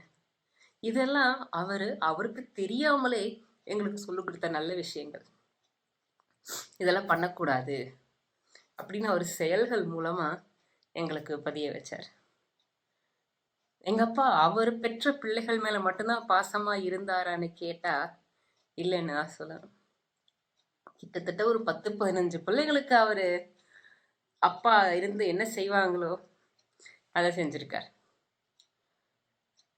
அந்த விதத்திலையும் எங்க அப்பா ஒரு அப்பாவிதான். ஏன்னா எந்தவித பிரதிபலனும் எதிர்பார்க்காம எல்லாருக்காகவும் முன்னாடி ஓடி போய் நிக்கிற ஒரு மனுஷன், ஓடி போய் நின்ன ஒரு மனுஷன் எங்க அப்பா. அப்படிப்பட்ட அப்பாவை பத்தி எனக்கு பேசுறதுக்கு வாய்ப்பளித்த இந்த டைம் ஃபார் ஆல் வலையொலி தளத்திற்கு என்னுடைய சிரம் தாழ்ந்த நன்றிகளை தெரிவிச்சுக்கிறேன். இப்பவும் இதையெல்லாம் நான் எதுக்காக பதிவு பண்ண விரும்புறேன் அப்படின்னா, அவர் விட்ட தடயங்கள்னு சில இருக்கு. அத கொஞ்சமாவது வெளியில தெரிய வைக்கணும் அப்படிங்கிறதுக்கு தான். இதனால் அவர் எந்த பாராட்டையுமே எதிர்பார்த்ததே கிடையாது. இப்போ இதை கேட்டுட்டு நாளைக்கு அவருக்கு தெரிஞ்சவங்க யாராவது அவருக்கு தொலைபேசியில் அழைச்சி பேசுவாங்க. இதெல்லாம் ஒரு பெரிய சினிமா அப்படின்ட்டு அவர் அதை கண்டுக்க கூட மாட்டார். இன்னும் சொல்லப்போனால் இப்போ நான் இதை அனுப்பிவிடுவேன் பாருங்களேன். இதை கேட்டுட்டு அவரை பற்றி நான் பெருமையாக பேசியிருக்கேன், என்ன பேசியிருக்கேங்கிறத கூட அவர் யோசிக்க மாட்டார். எந்தெந்த இடத்துல நான் தப்பு பண்ணியிருக்கேங்கிறத நோட் பண்ணி சொல்லுவார். அப்படிப்பட்ட ஒரு அப்பாவி எங்கள் அப்பா. வாய்ப்பளித்ததுக்கு நன்றி. அன்னபூர்ணி இப்போ அவங்களுடைய அப்பாவை பற்றி ரொம்ப அழகா நல்லா பகிர்ந்துக்கிட்டாங்க. அவங்களுக்கு நம்மளுடைய நன்றியை தெரிவிச்சுக்கலாம். அடுத்ததா தன்னுடைய அப்பாவை பற்றி பகிர்ந்துக்க போகிறது யாருன்னு பார்க்கலாமா? இவங்க இங்க தாதியரா இருக்காங்க. தாதியர் மட்டும் இல்லைங்க, இவங்க ஆடுவாங்க, பாடுவாங்க, நல்லா நடிப்பாங்க. இவங்க கால் பதிக்காத துறையே இல்லை அப்படின்னு கூட சொல்லலாம். எல்லா துறையிலும் தன்னுடைய முத்திரையை பதிச்சுட்டு வெளில வந்தவங்க இவங்க. ஆனா இன்னும் தாதியரா அதுலயே தான் இருக்காங்க. அதுல இருந்து இன்னும் வெளியில வரல. அவங்க தன்னுடைய அப்பாவை பத்தி என்ன சொல்றாங்க அப்படின்றத நாம பார்க்கலாமா? அனைவருக்கும் வணக்கம். நான் முருகசாமி குமுதப்பிரியா. டைம் ஃபார் ஆல் ஒலியொலி வாயிலாக உங்களை எல்லாம் சந்திப்பதில் மற்றற்ற மகிழ்ச்சி. உங்கள் அனைவருக்கும் ஆங்கில புத்தாண்டு நல்வாழ்த்துக்கள். பிறந்திருக்கும் இந்த ஆண்டு நம் அனைவரின் வாழ்க்கையிலும் நல்லதொரு தொடக்கமாக அமையட்டும். இன்றைக்கு நான் உங்களிடையே பகிர்ந்து கொள்ளக்கூடிய நபர் என்னுடைய தந்தையார். அவரை பற்றிய சில நினைவுகள் தான் நான் உங்ககிட்ட பேச போறேங்க. அவரை பத்தி சொல்லும் போதுல கண்டிப்பா என்னுடைய தாயார் வள்ளியம்மாள் அவர்களை பற்றியும் சொல்லியே ஆகணுங்க. அவங்கள பத்தி சொல்லனா கோவிச்சுக்குவாங்க. ஏன்னா முருகன் வந்தா வள்ளியும் வரணும் இல்ல. அதான் பொதுவாக ஒரு ஆண் அண்ணனாக, தம்பியாக, மைத்துனனாக, சித்தப்பாவாக, பெரியப்பாவாக, மாமனாராக, கணவனாக, இப்படி எந்த பரிமாணங்கள் எடுத்தாலும் தந்தை என்ற பரிமாணம் எடுக்கும் போதுதான் அவன் தன்னை விட தன்னுடைய குடும்பத்துக்காக உழைக்க ஆரம்பிக்கிறான். இன்னும் சொல்ல போனா ஒரு தூணா இருந்து பாதுகாப்பாக இருக்கிறான் அந்த குடும்பத்துக்கு. அண்மையில எனக்கு ஒரு நிலம் வாங்குவதற்கான சந்தர்ப்பம் அமைஞ்சுது. அந்த நிலத்தை நான் வாங்கக்கூடாது அப்படிங்கிறதுல ரொம்ப கராரா குறியா பின்னாடி இருந்து எல்லா வேலையும் பார்த்துட்டு இருந்தாங்க என்னுடைய சொந்தக்காரங்க. அவங்க கிட்ட இருந்து என்னை பாதுகாத்து என்னுடன் முழுவதுமாக அந்த ப்ராசஸ் முழுவதுமாக என்னுடனே துணை இருந்தவர் என்னுடைய தந்தையார் தான். பொதுவா தன்னுடைய குடும்பத்துக்கு துணையா எவ்வளவு நாள் இருப்பாங்க? அவங்களுடைய இளமை காலத்துல இருந்து ஒரு 50-60 வயது வரைக்கும் இருப்பாங்களா? ஆனா இவருக்கு கிட்டத்தட்ட 70க்கு மேல 75 ஆயிடுச்சுங்க. ஆனாலும் இன்றைய காலகட்டத்தில் கூட தன்னுடைய குடும்பத்திற்காக, தன்னுடைய குழந்தைகளுக்காக ஏதாவது ஒண்ணுன்னா முதல்ல போய் நிக்கிறது இவரு தான். இவரு இந்த மாதிரி எல்லாம் சொல்றதுனால பாக்குறதுக்கு இவரு ஒரு 6 அடி 7 அடி உயரமோ, கட்டுமஸ்தான உடலோ, பாக்குறதுக்கு அப்படியே கம்பீரமான ஆளா இருப்பாரா அப்படின்னு கேட்டீங்கன்னா இல்லவே இல்லை. ரொம்ப சாதாரணமா உயரத்துல கூட என்னுடைய அளவுக்கு விட கம்மியான ஆள் தான். இந்த மாதிரி இருக்கவரு நிறைய பிரின்சிபல்ஸ், அறம் சார்ந்த, ஒழுக்கம் சார்ந்த நிறைய விஷயத்த அவருடைய வாழ்க்கையில கடைபிடிச்சிட்டு வந்துட்டு இருக்காரு இன்றளவும் கூட.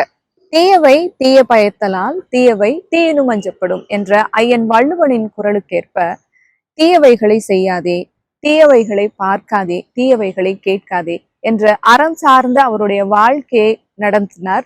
அதை எங்களுக்கும் சொல்லியும் கொடுத்தாருதான். என்னுடைய சின்ன வயசுல இருந்து நான் பார்த்து இன்ஸ்பயர் ஆகி என்னுடைய ஹீரோ வர்ஷிப்பா நான் பார்த்தது என்னுடைய தந்தையார் கிடையாது, என்னுடைய தாயார் தான். ஏன்னா அவங்க அந்த காலத்து SSLC படிச்சுட்டு அவங்க உட்பட அவங்களுடைய அக்கா 2 பேரு குடும்பத்தையும் முழுவதுமாக சேர்த்து பார்த்துக்கிட்டவங்க தான் அவங்க. அந்த அளவுக்கு ஆளுமை மிக்க மனிதி அவங்க. சின்ன வயசுல இருந்தே தன்னுடைய பொருளாதாரத்தை தன்னுடைய கைகள்ல எடுத்துக்கிட்டு அவங்க கையாண்டவங்க. அவங்கள பார்த்துதான் எனக்கு நானும் வளர்ந்ததுக்கு அப்புறம் பொருளாதாரத்துல நான் சீரமைச்சுக்கணும், சரியா, என்கிட்ட கையில காசு இருக்கணும் அப்படின்னு எல்லாம் சிந்தனைக்கு நான் கண்டிப்பா வேலைக்கு போகணும் அப்படின்னு இன்றளவும் வேலைக்கு போறதுக்கு முக்கியமான காரணமா இருக்கிறவங்க என்னுடைய தாயார் தான். அப்படிப்பட்ட எனக்கே ஒரு காலகட்டத்துக்கு அப்புறம் என்னுடைய தந்தையாருடைய தாக்கம் புரிய ஆரம்பிச்சதுக்கு ரொம்ப நேரம் எடுத்துக்கிட்டது. இந்த மாதிரி நிறைய நேரங்கள்ல எங்களுக்கு உறுதுணையா இருந்திருக்காரு. எங்களுக்கு மட்டும்தான் உறுதுணையாரா இருந்திருக்காரா அப்படின்னா இல்லைங்க, ஊருக்கே உறுதுணையா இருந்திருக்காரு. என்னன்னா எங்களுடைய சொந்த ஊர் புஷ்பத்தூர் என்ற கிராமம். அங்கிருந்து ஒவ்வொரு முறையும் ஒவ்வொரு ஆண்டும் சித்திரை மாசம் 1ஆம் தேதி காவடி எடுத்துட்டு போவாங்க. அந்த காவடி எடுத்துட்டு போற சமயத்துல இருந்து எல்லா கோயில் விசேஷங்கள் எல்லா சமயத்திலயுமே இந்த கணக்கு வழக்கு பாக்குறது அப்படின்னு பாத்தீங்கன்னா இவர் தாங்க. எப்ப இருந்து பாக்குறாருன்னு நினைக்கிறீங்க? கிட்டத்தட்ட 60 ஆண்டுகள் தொடர்ந்து தொண்டூழியத்தில் இருந்து கொண்டுதான் இருக்கிறார். எனக்கு ரொம்ப ஆச்சரியமா இருந்தது.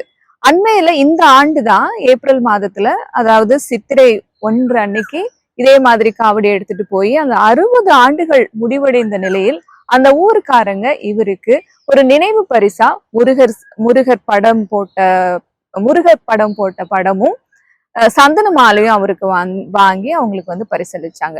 எனக்கு இது பார்க்கும் போதுல ரொம்ப இன்ஸ்பைரிங்கா இருந்தது. எப்படி ஒரு மனுஷன் தொடர்ந்து 60 ஆண்டு காலமாக அந்த ஒழுக்க நெறிகளை, அந்த சிந்தனையை ஒரே மாதிரி அந்த ஊர் மக்களுக்கும் கொடுக்க முடியும் அப்படிங்கிறது எனக்கு பெரிய ஆச்சரியத்தை கொடுத்தது. அதை நான் நிச்சயமா பதிவிடணும் அப்படின்னு சொல்லி நான் ஒரு யூடியூப் சேனல், ரியாவள்ளி அப்படிங்கிற ஒரு யூடியூப் சேனலை தொடங்கி அதுல அவருடைய முதல் பதிவா அவரோடதான் போட்டேன் நான். இந்த மாதிரி இப்பொழுது வயது முதிர்வின் காரணமாக நிறைய உடல் உபாதைகள் வந்திருக்குதுங்க. ஆனாலுமே இன்றளவும் எல்லா நேரங்களிலுமே எங்க குடும்பத்துக்கு, எங்களுக்கு எப்பவுமே உறுதுணையாகவும் ஆலமரமாகவும் ஆணி வேராகவும் எங்களுடைய குடும்பத்துக்கு துணையாக இன்றளவும் இருந்து கொண்டிருக்கிறார். அவரை பற்றிய சிந்தனையை உங்களோடு இந்த நேரத்தில் பகிர்ந்து கொண்டமைக்கு நான் ரொம்ப மகிழ்ச்சி அடைகிறேங்க. அந்த வாய்ப்பு அளித்தமைக்கு மிக்க நன்றி. மீண்டும் இது போன்ற ஒரு பதிவில் சந்திப்போம். அதுவரை உங்களிடமிருந்து விடைபெறுவது நான் முருகசாமி குமுதப்பிரியா. நன்றி, வணக்கம். நன்றி குமுதப்பிரியா. ரொம்ப அழகா உங்களோட அப்பாவை பத்தி பகிர்ந்துகிட்டதுக்கு ரொம்ப நன்றி. அடுத்து யாருன்னு பார்க்கலாமா?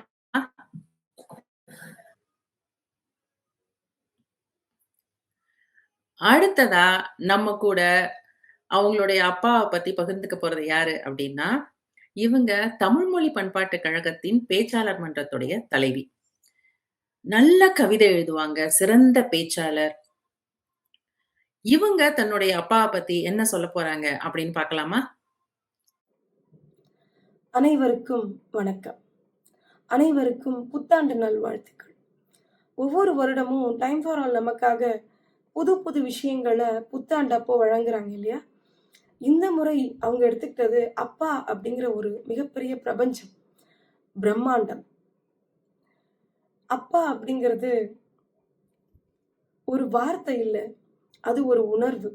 சொல்லுவாங்கல்ல, இது ஒரு வேர்டு இல்லை, ஒரு எமோஷன். அந்த மாதிரி அது ஒரு எமோஷன்.